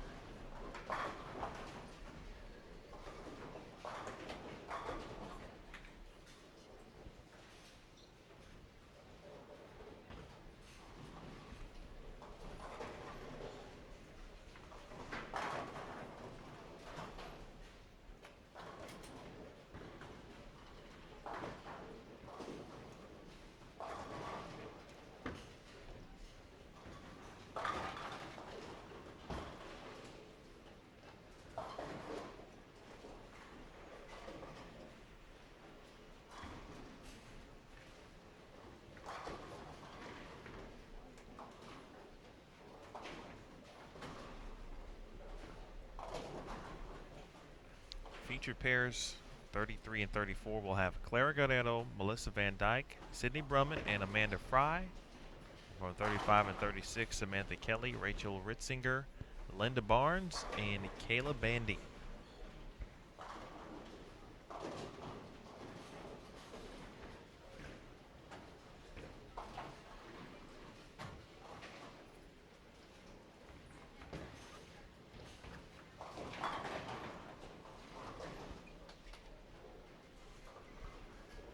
Shannon O'Keefe trying to put up a number there. She'll be in the 240s. Keithley. Shaolin is a full-on legend in Malaysia. Talking about someone who's been doing it for a very long time. So Keithley has.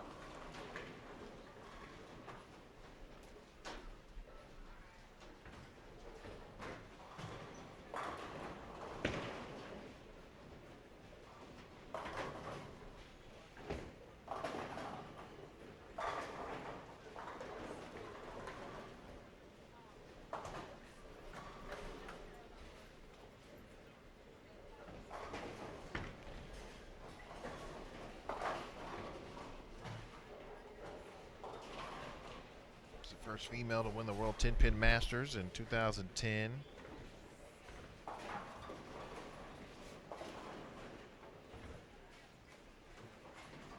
She qualified for a couple U.S. Women's Open TV shows, 08, 09, semifinalists in both. Just scratching the surface of what we could talk about, certainly with Shaolin.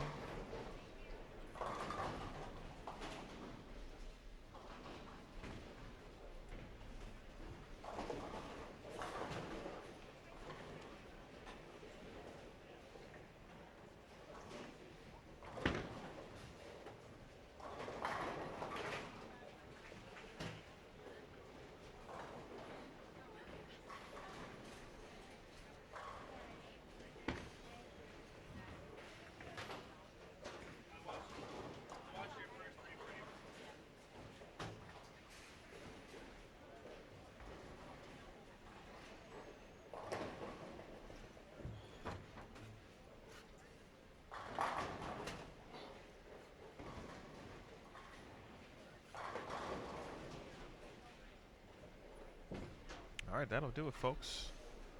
Short delay as we get prepared for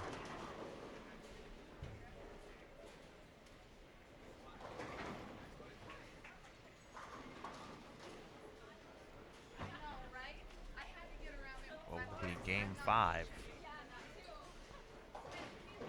So hang tight, sit back, relax. Break will not be too long.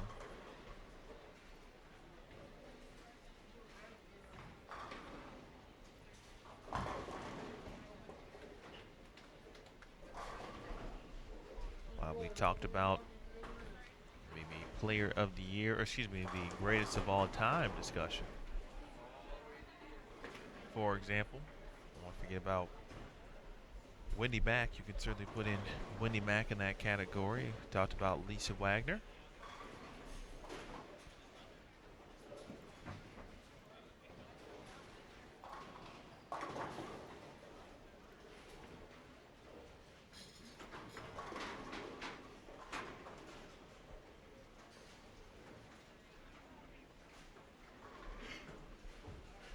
But while we have a moment, let's take a look back at about Sandra Jo Shirey, huh? We're in Michigan. Sandra lives in Coldwater.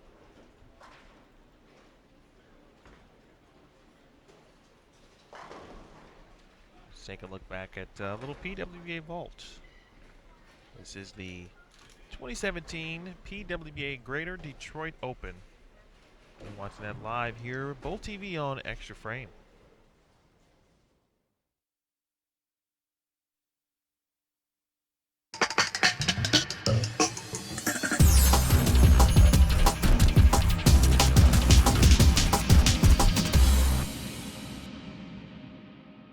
A strike and count could put it out of range, leading by 13. It almost reminds me of the frozen rope shots that Lisa Wagner used to throw. Look at that. The 6 just rolled around the 10. Frozen rope, really? Just she'd be able to, in bowler of the decade. Oh, It for worked. years. And just also right in. Look at this one. Looks perfect in the pocket, but watch the 6 pin.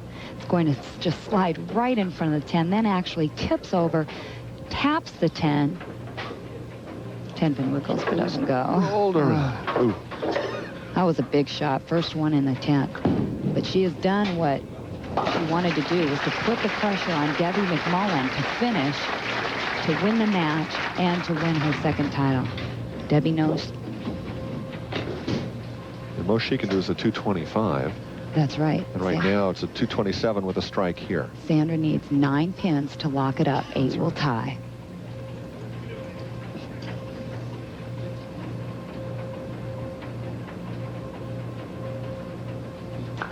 For $10,000. Here's the shot. And it's in. Congratulations.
On the spare. She knew how important that was. Now she wants to get as many pins as she can, because not only will Karen, if she strikes, she'll shoot 207. And not only will Carol Norman need the first 2 shots in the 10th, but she would need at least 8 pins to win the tournament. So still, Lori Nichols needs a strike here. Oh, bad shot. And that virtually gives Carol just a little more breathing room.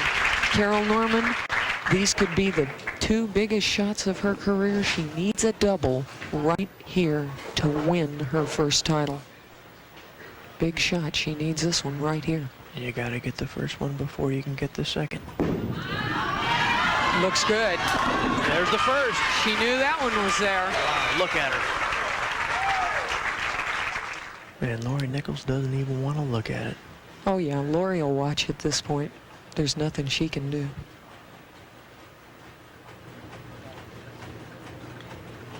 What you say? Yeah, she got it. That's 7 pin. And she almost left the solid 7 on not just one, but both of those shots. Carol Norman now has to stay behind the foul line and get 6 pins to win this tournament. But what great shots in Watch her. a key position. She didn't even see it.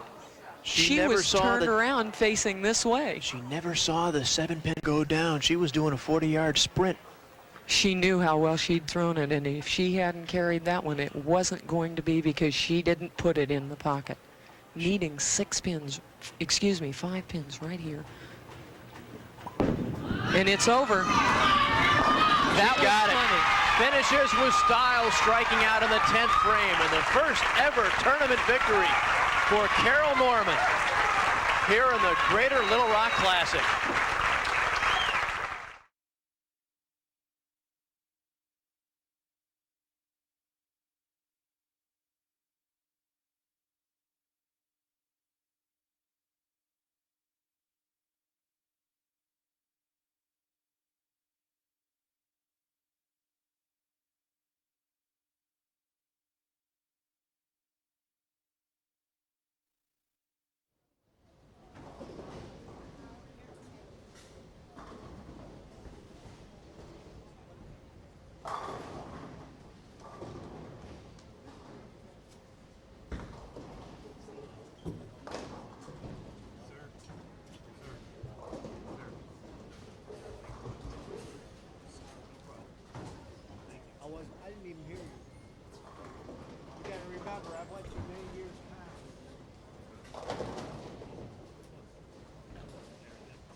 All right, folks.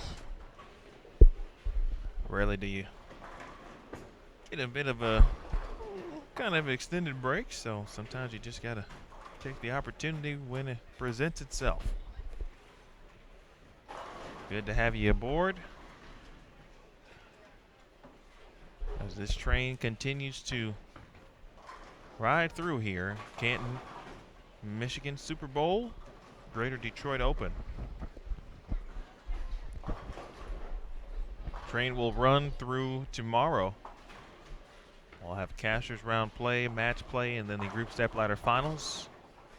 The final stop of this train will be next week in Green Bay.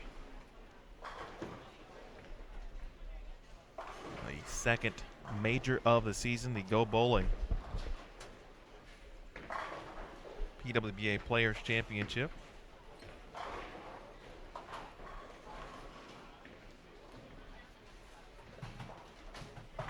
We will have 3 taped shows and 1 live show, of course. It will be the major.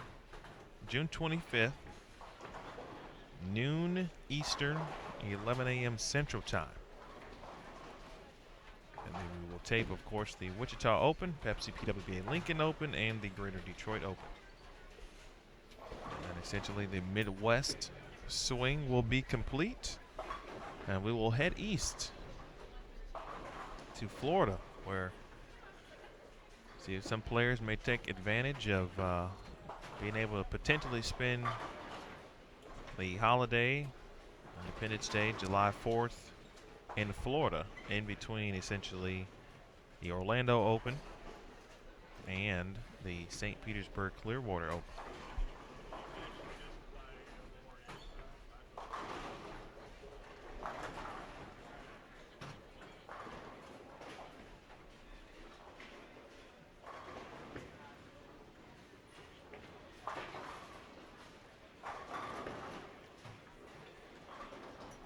Hello to Judy watching from Florida. Judy has returned from Baton Rouge. Hope you bowled well, Judy.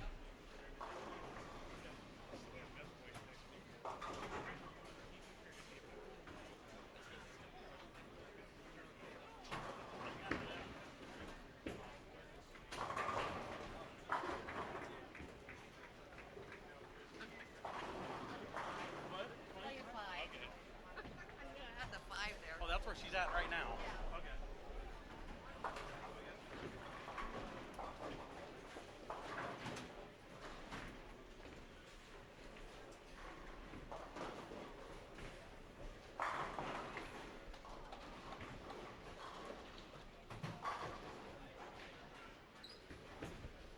This is game 5.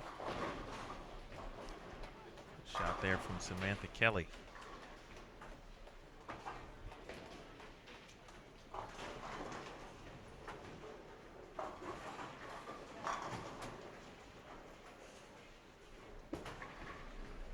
Sydney Brummett, Amanda Fry, Melissa Van Dyke, and Clara Guerrero.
Good shot there from Clara.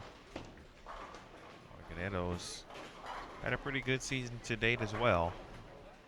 She has just missed on making a couple of TV shows. Finished 5th a few times in some events.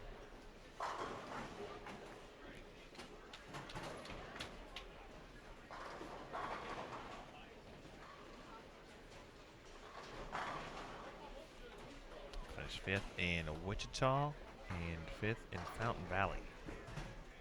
Both times losing to Liz Johnson in a group stepladder final.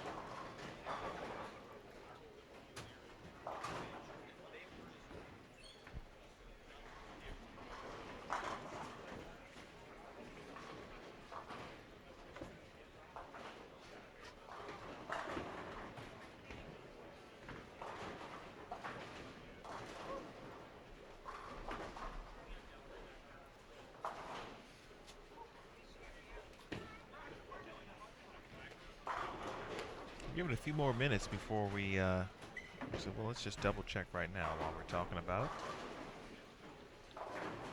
Yep, and it is complete. So Verity Crawley now your new leader after 4 games at plus 150, plus 150. Verity Crawley shooting 276. CT Rockman plus 126. Shot her low game of the event so far in game 4, shot 189. Angie Ramirez Perea is in 3rd at plus 125. Josie Ernest Barnes is in 4th at plus 111. Deandra Asbeatty is in 5th at plus 98. Liz Johnson is in 6th at plus 89. Diana Zavyalova is 7th at plus 88. Sandra Gongora is 8th at plus 83. Maria Jose Rodriguez and Shaidatul Hamidi tied for 9th at plus 81. 32nd place plus 23. All right, some pretty solid scoring here at the Greater Detroit Open. Players already 150 over. In many weeks that has taken 12 games to get to.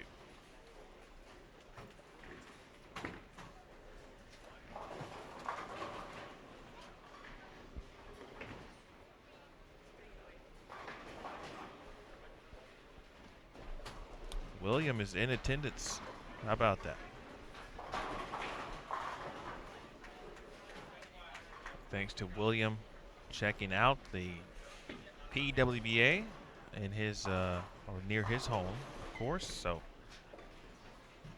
of course, the PWBA is near your city.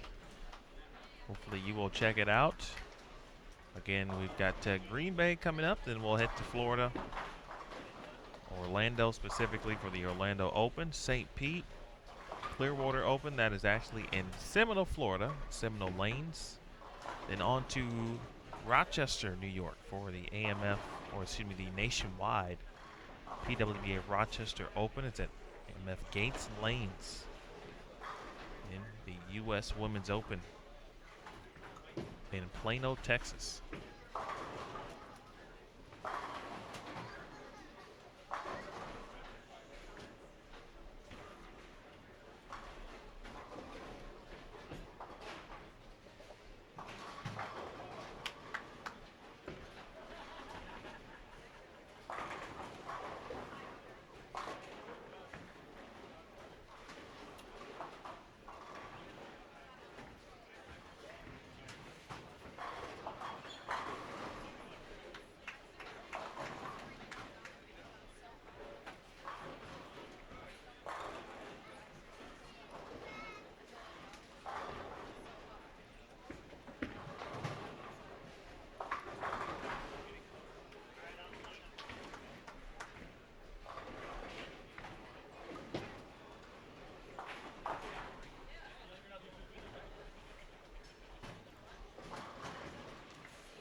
Good shot there from Linda Barnes.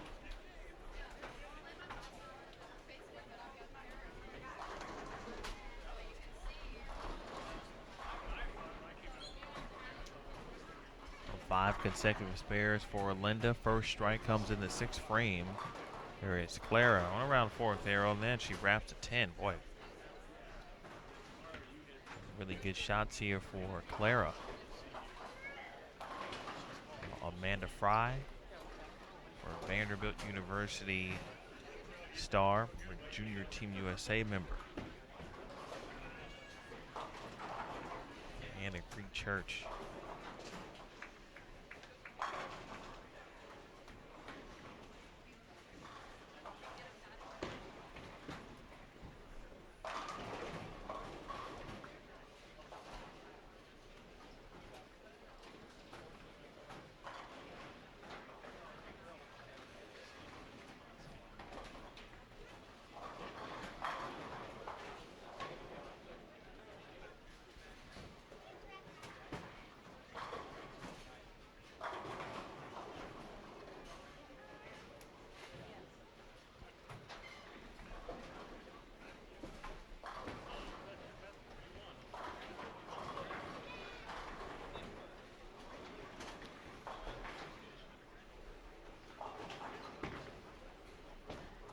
Rachel Ritzinger from Stowe, Ohio.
Barrett and Crawley shot 270 plus. Their open frame missed a single pin at the front 5. Went front 5, 9 spare, 7 spare open in the 8th frame. So Crawley, but continuing a good scoring pace here. So is Melissa Van Dyke. Van Dyke bowled well at the Queens. In fact, she had a very good couple days in Baton Rouge at the USBC Women's Championships. And then on to the Queens. Said she would bowl Detroit more than likely. She is here obviously and competing very well.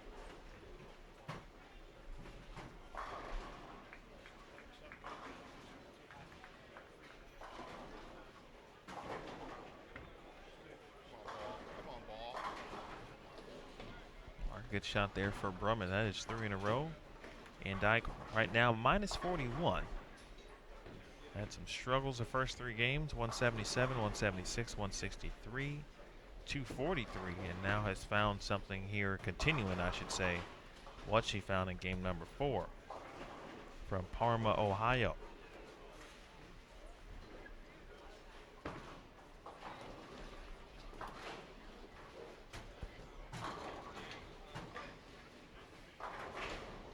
right, Claire able to mix them up this time and get them all in the fall. She can get to 223.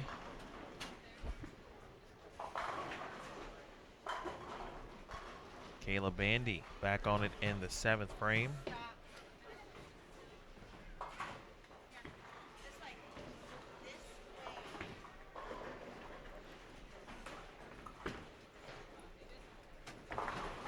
Bandy is 18th at plus 61.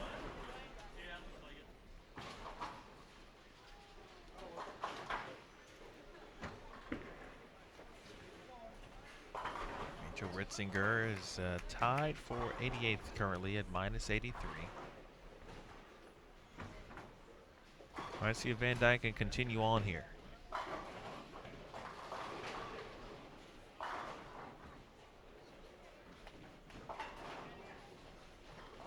Through the nose and trouble there.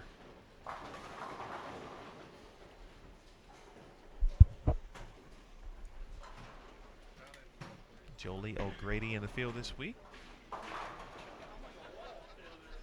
as well as Nicole Trudell. Trudell, a very example of the future for the sport, as well as Jolie O'Grady. Grady, of course, the college ranks, FDU. Trudell went to Sacred Heart.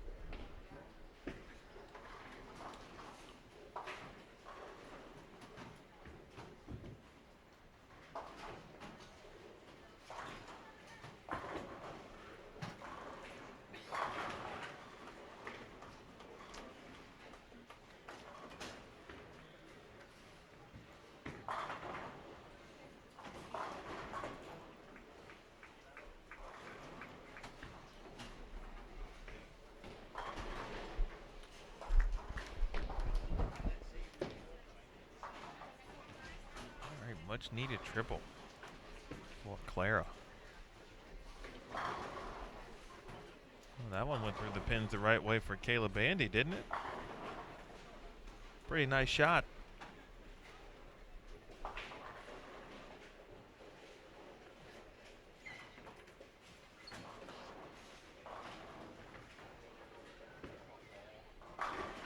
Good shot there. One of those really good shots where you've got to kind of jog, kind of tiptoe back to the settee area. All right, Ritzinger.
10th frame, Guerrero. Oh, get out of there, 10. Fist pump with the left hand for Clara Guerrero. Clara Juliana.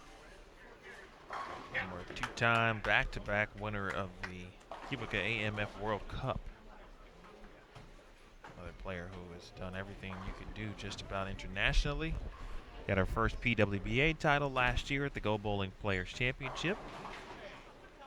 She will be the defending champion, of course, next week.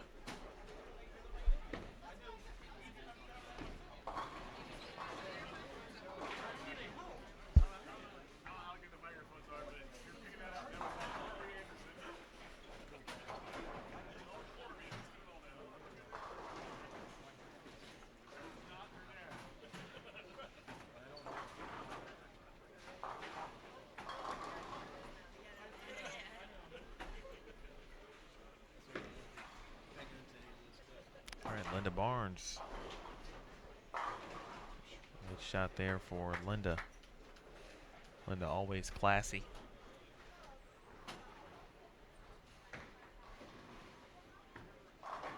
Very family oriented as well.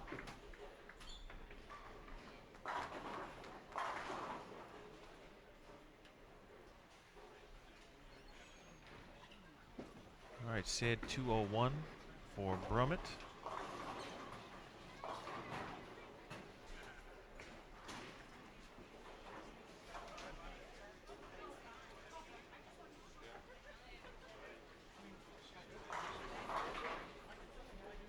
.210 for Clara. A hard-fought, hard-working game there.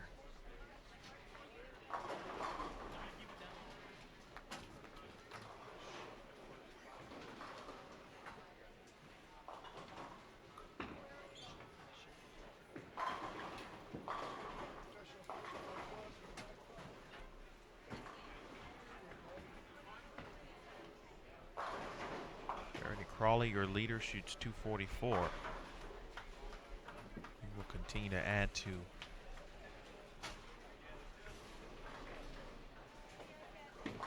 her total. May not necessarily be the lead, but it is right now. And Van Dyke in some trouble here in the 10th. Barnes for .213. He'll take .212 instead.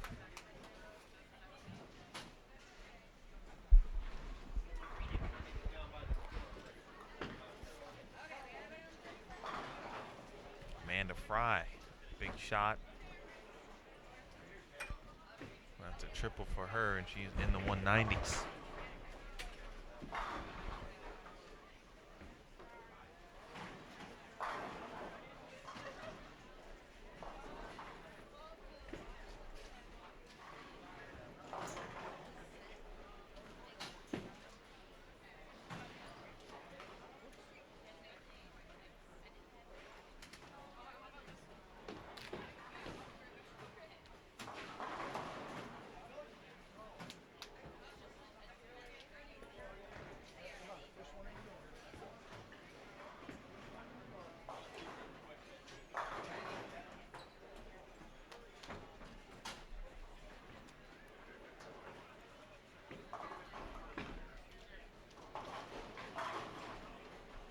Good finish for Fry. She shoots 198.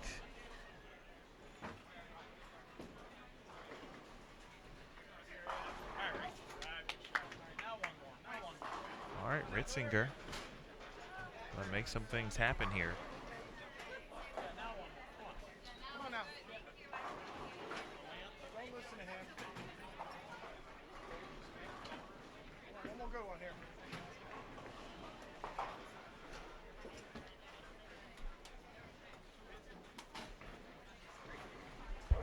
Vandy can strike to shoot 184.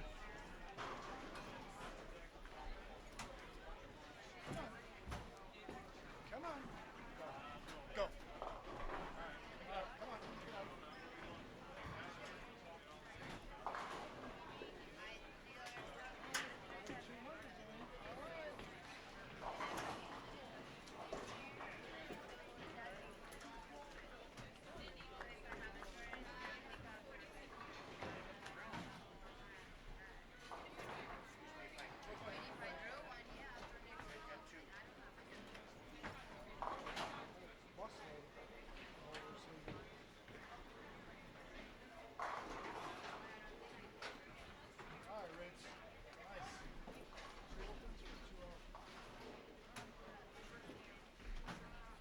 right, Kayla Bandy will finish it out. 209 for Ritzinger.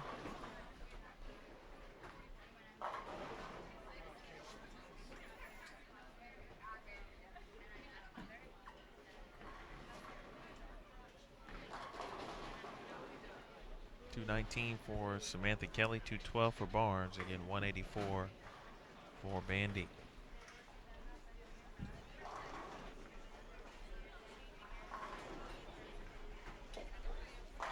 All right, game 6.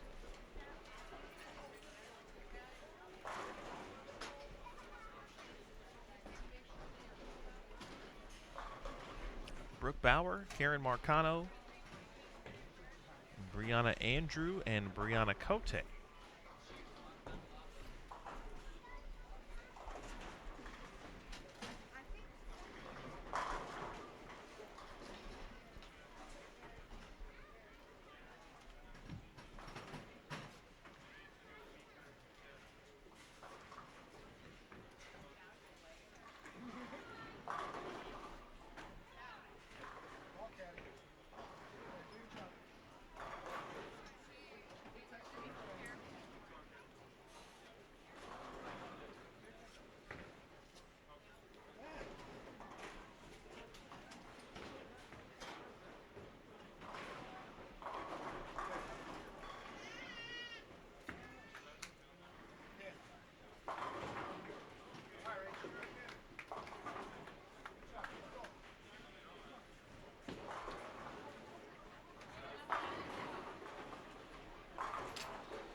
All right, and on 35 and 36, Amanda Green, Nicole DePaul Miller, Tara Quinlan, and Rachel Del Cerrone.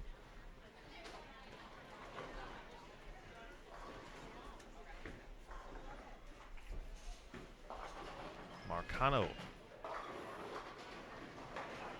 A little bit inside there. Here's the first shot for Brianna Cote. Cote took a week off. Did not bowl in Lincoln. Took a week off after Wichita. Practiced a little bit and made a very key change, as unfortunately she leaves a 4-9.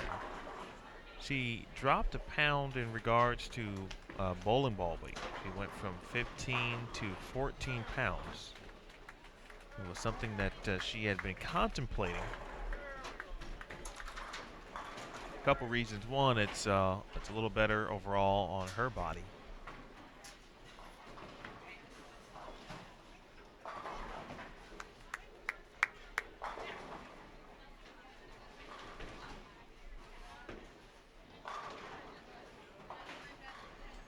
But she was having trouble with her ball going through the pins the right way. She felt she wasn't able to, as she makes the spare, wasn't able to really get anything going on the ball. Didn't have much down lane. And a lot of that was because she just wasn't able to get it through the heads cleanly. So she got with her ball rep there, Rob Gotchell. They talked about it a little bit prior to the Queens, I believe she said. So again, contemplating it, thought about it, hadn't put it into action. And then after Wichita, where she struggled to double, I think it took her 4 games before she could get her first double. And essentially she said, you know, that's it, gotta try something new. So drilled up a couple balls, gave it a whirl, practiced every day, bowled a local event. See the difference immediately, even though she wasn't bowling on, you know, PWBA patterns, for example. But you can see the difference in the way the balls reacted on the lane for her specifically, and really the first 20 to 30 feet is what she was where she was looking to see the difference.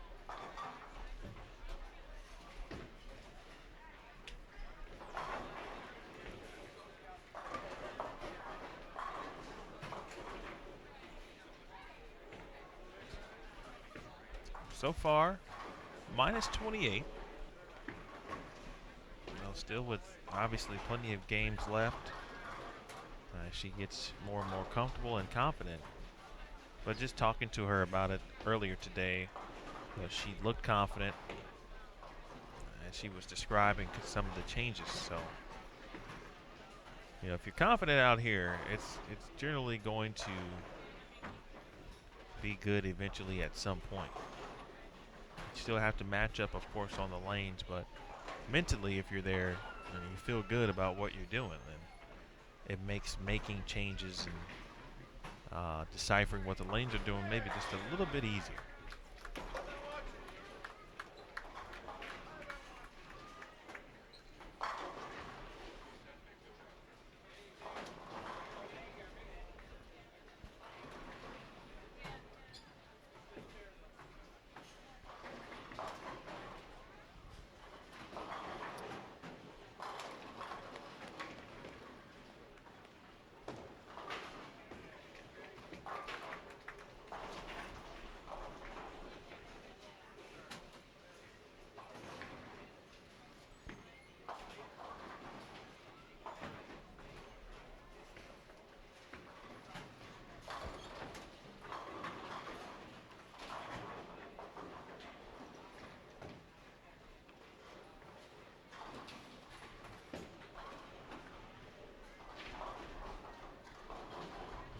Del Cerrone rolls a 2-pin.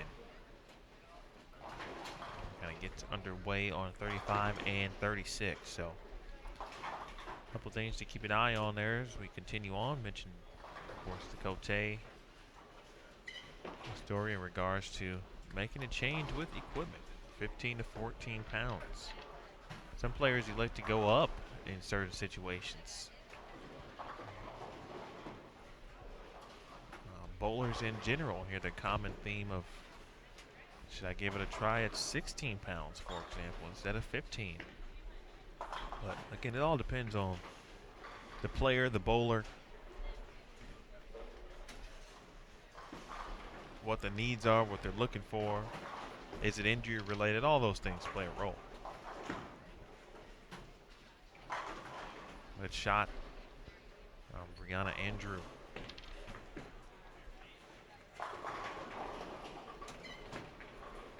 Andrew from Orland Park, Illinois. That is a southwest suburb of Chicago. Very nice area.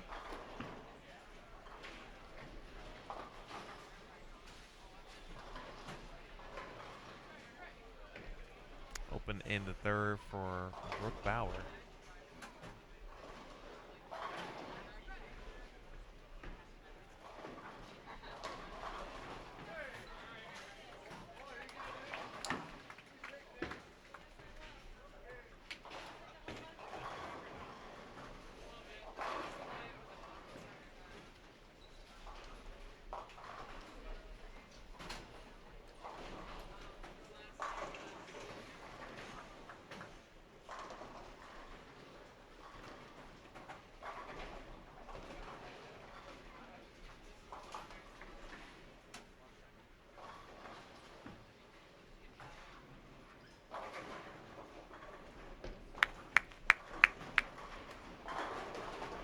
Good messenger. Karen Marcano. Karen is playing in an area of the lane she is customary to play in. If she can play outside, she can play up the boards, she will definitely do that and be very good at it as well.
Let's take a look at our updated scores. Verity Crawley mentioned 244 in game 5. She is at to plus 194 and still is your leader. How about Angie Ramirez Perea? 233, 187, 257, 248, 244. Plus 169 in second place. CT Rockman of Malaysia is in third at plus 159. Deandra Asbady in fourth at plus 156. Liz Johnson is in fifth at plus 136. Diana Zavyalova is in sixth. Did I say Liz Johnson was in sixth? Fifth. Liz is in fifth. Zavyalova in sixth, plus 124. Gongora seventh at plus 110. Shaidatul Hamidi is eighth at plus 103. Josie Ernest Barnes is in ninth at plus 99. Juliana Franco, who has made the most of her time out on the PWBA Tour, already qualifying for a TV Finals in Wichita, and 10th at plus 97. Maria Jose Rodriguez 11th plus 88. And Cassandra Luthold is in 12th at plus 83. That shot there from Cote. That would be a pretty good 12 players for match play if we were to, of course, stop bowling right now. How about Cheryl Daniels, the USBC Hall of Famer, 10-time PWBA titleist? Won a major, of course, as well. She is 13th at plus 81. Brittany Himmelreich, 14th at plus 79. She is tied 14th with Jen Higgins, again at plus 79. A shot there for Marcano. Carolyn Doran Ballard.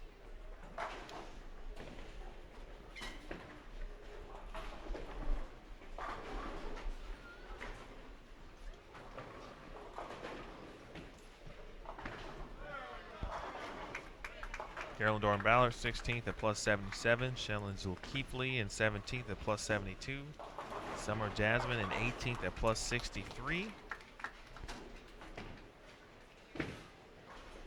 Shannon Pluhowski now in 19th at plus 59. I mentioned earlier, I think she was about plus 13. That's what it was, yeah. Plus 13 at one point after 3 games. I mentioned I knew the pattern would eventually come to Shannon. She shoots 213, 233 to jump into the number, along with Tanya Raumemper at plus 59. Kara Marcano is 21st at plus 58.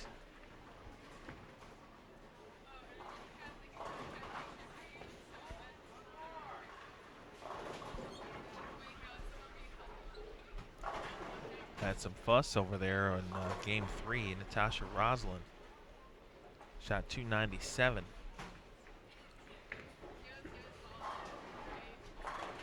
After a 143 game, which was on our featured pair.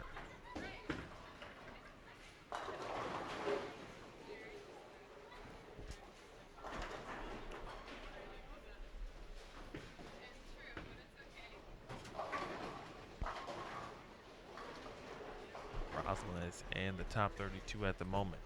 Amanda Green, PWBA champion, and leaves a 10 pin.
Another one for Karen Marcano.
this week's pattern, folks.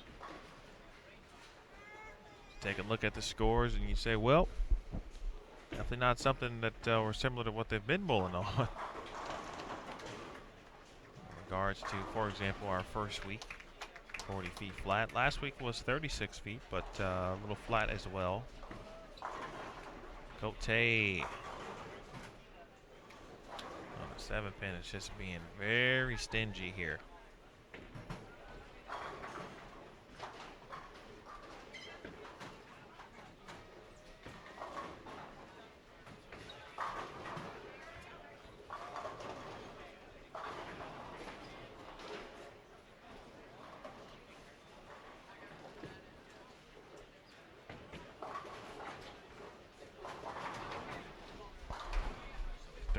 Feet, 25.1 milliliters of oil. Marcano shot, 10 back from out there too.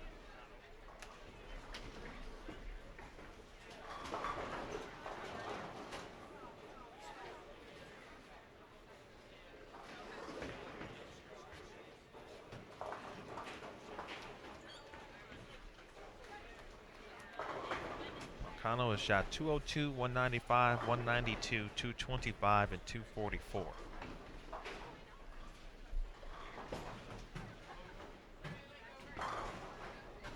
Our next round will begin at 6 p.m. Eastern Time. Again, 6 p.m. Eastern.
No stopping Karen Marcano right now. Going to end round one on a very, very good note and move up the leaderboard.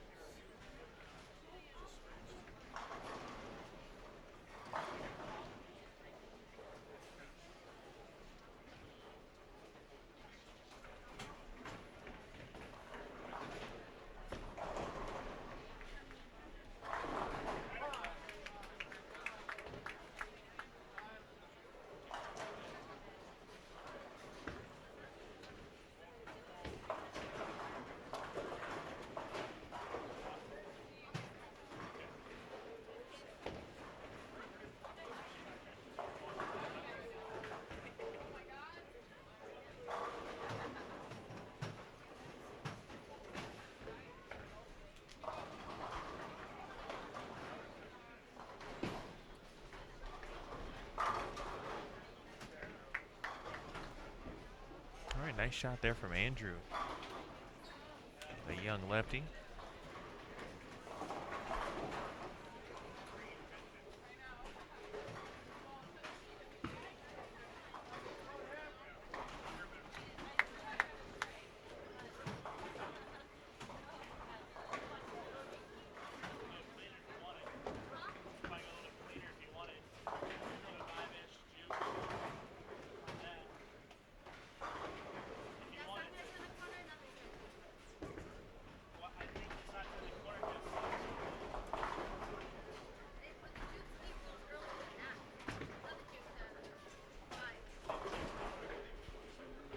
Round two of the night, we'll have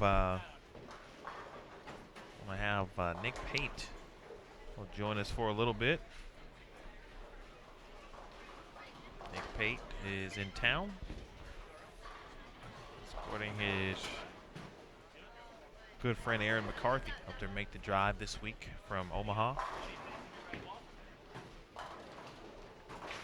Of course, formerly of Midland University, just graduated last year, or excuse me, just a few months ago, maybe even a couple weeks ago.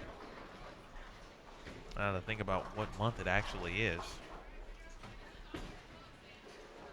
Helped finish off his college career on a very high note, winning the men's intercollegiate singles championship at the Raising Cane's River Center in Baton Rouge, Louisiana. Get a few thoughts from Nick.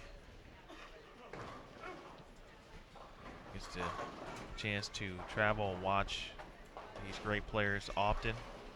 Many of his good friends, Aaron McCarthy, Josie Barnes, for example, Jackie Carbonetto, all on the PWBA Tour. As that one is left from Marcano. It's a good break, though, just a 9-pin. So we'll have Nick on. Again, Game 3, Round 2.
All right, coming down to the final frames of round number 1.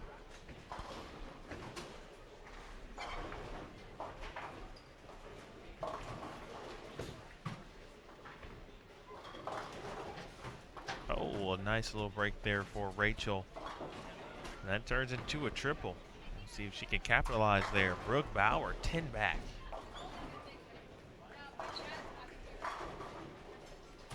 Verity Crawley. First double of Game 6. She is on 37 and 38.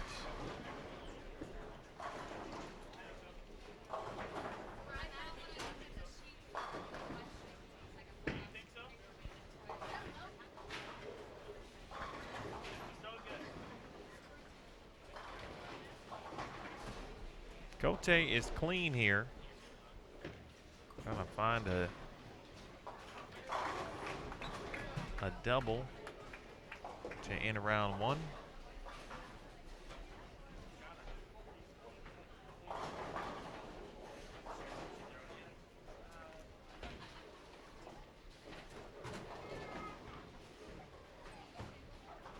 Marcano, get up ball. Pocket 7-10, Restrepo. Strike in the 9th. She is on 37 and 38 as well.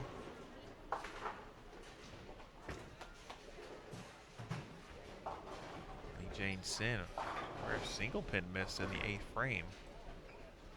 She's on 29 and 30. And that's going to potentially cost her 200. Actually, it will no matter what. Cote strikes in the 9th frame.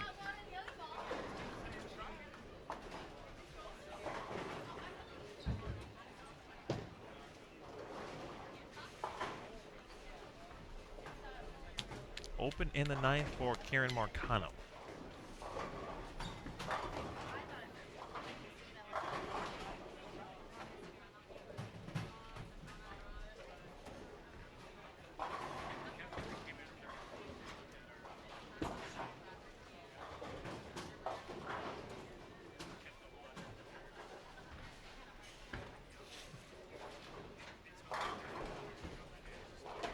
quality shot there from Brooke Bauer.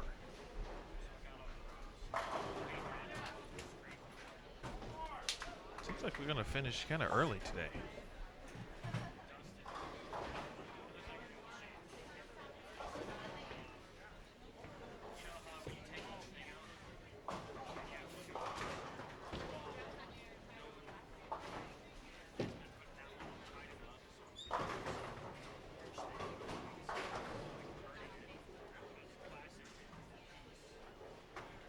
And that's okay with me and everyone else, I'm sure.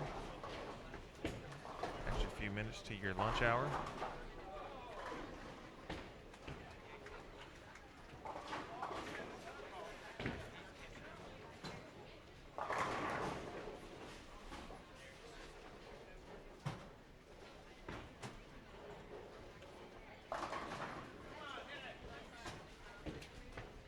Sabrina Divich trying to finish strong.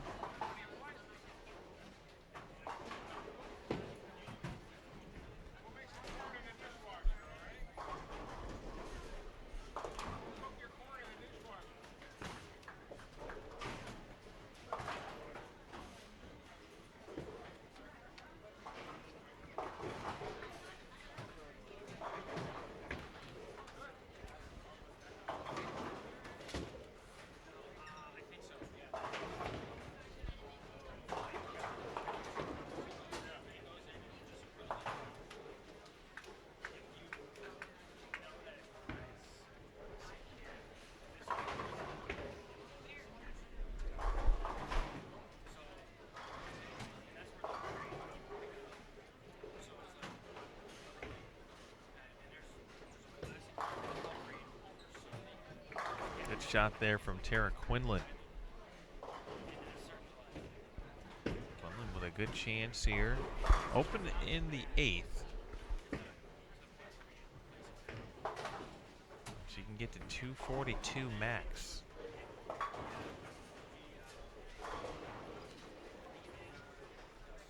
She gets minus 74.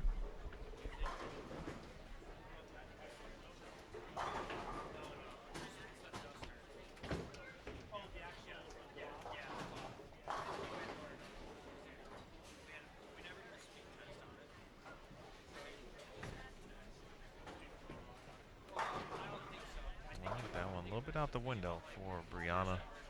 Well, a spare to follow here. Try to get to 193.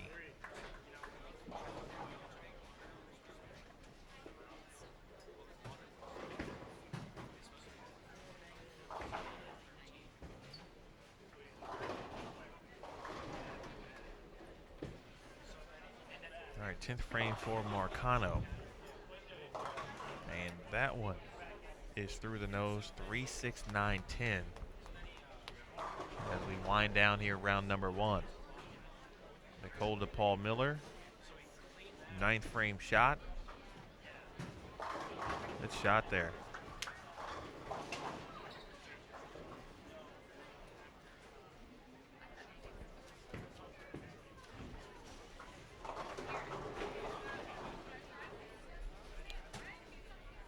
We will have fresh oil for round number 2, fresh throughout this week, no burn.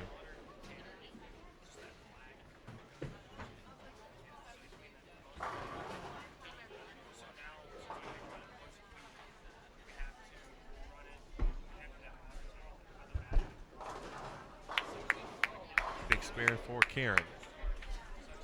All right, Quinlan, first shot in the 10th. Got to get some help there.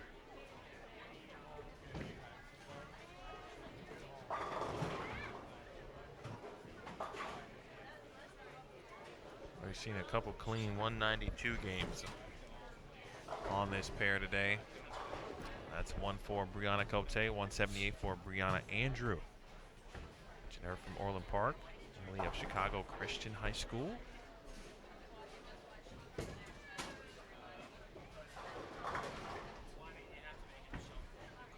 All right, Marcano to finish strong here.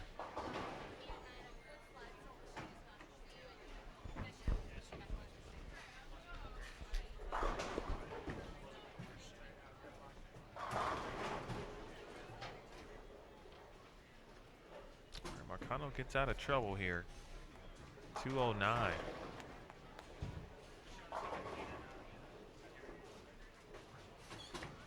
Spare for Quinlan. Strike will give her 222. Rachel Del Cerrone. Excuse me, sorry about that.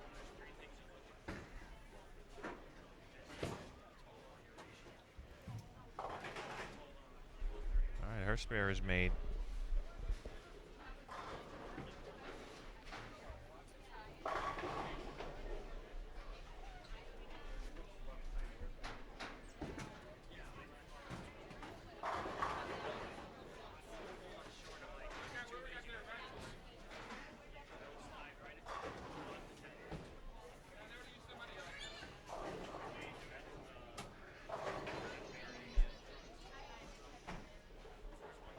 Crawley loses 12 pins.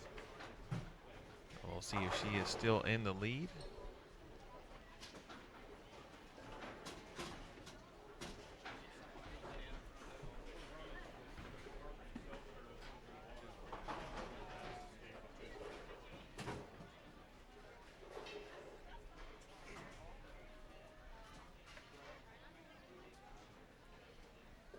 My A Green here, trying to finish out strong. 9 spare. And there it is.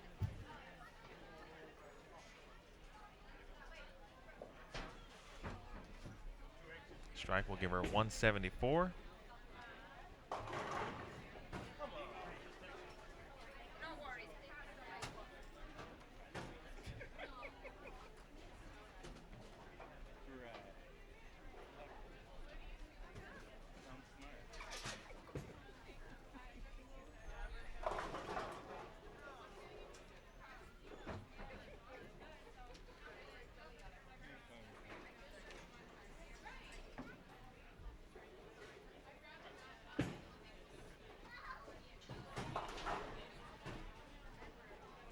In the 10th for Rachel. 190 to 22 for Quinlan. 172 for Amanda Green and Nicole DePaul Miller. Looks like it'll be Nicole DePaul Miller to finish it out for everyone in round number 1. And she leaves at 210. Again, round 2 begins at 6 p.m. Eastern Time. 6 p.m. Eastern Time. Check pwba.com/live to check out the round 1 qualifying results.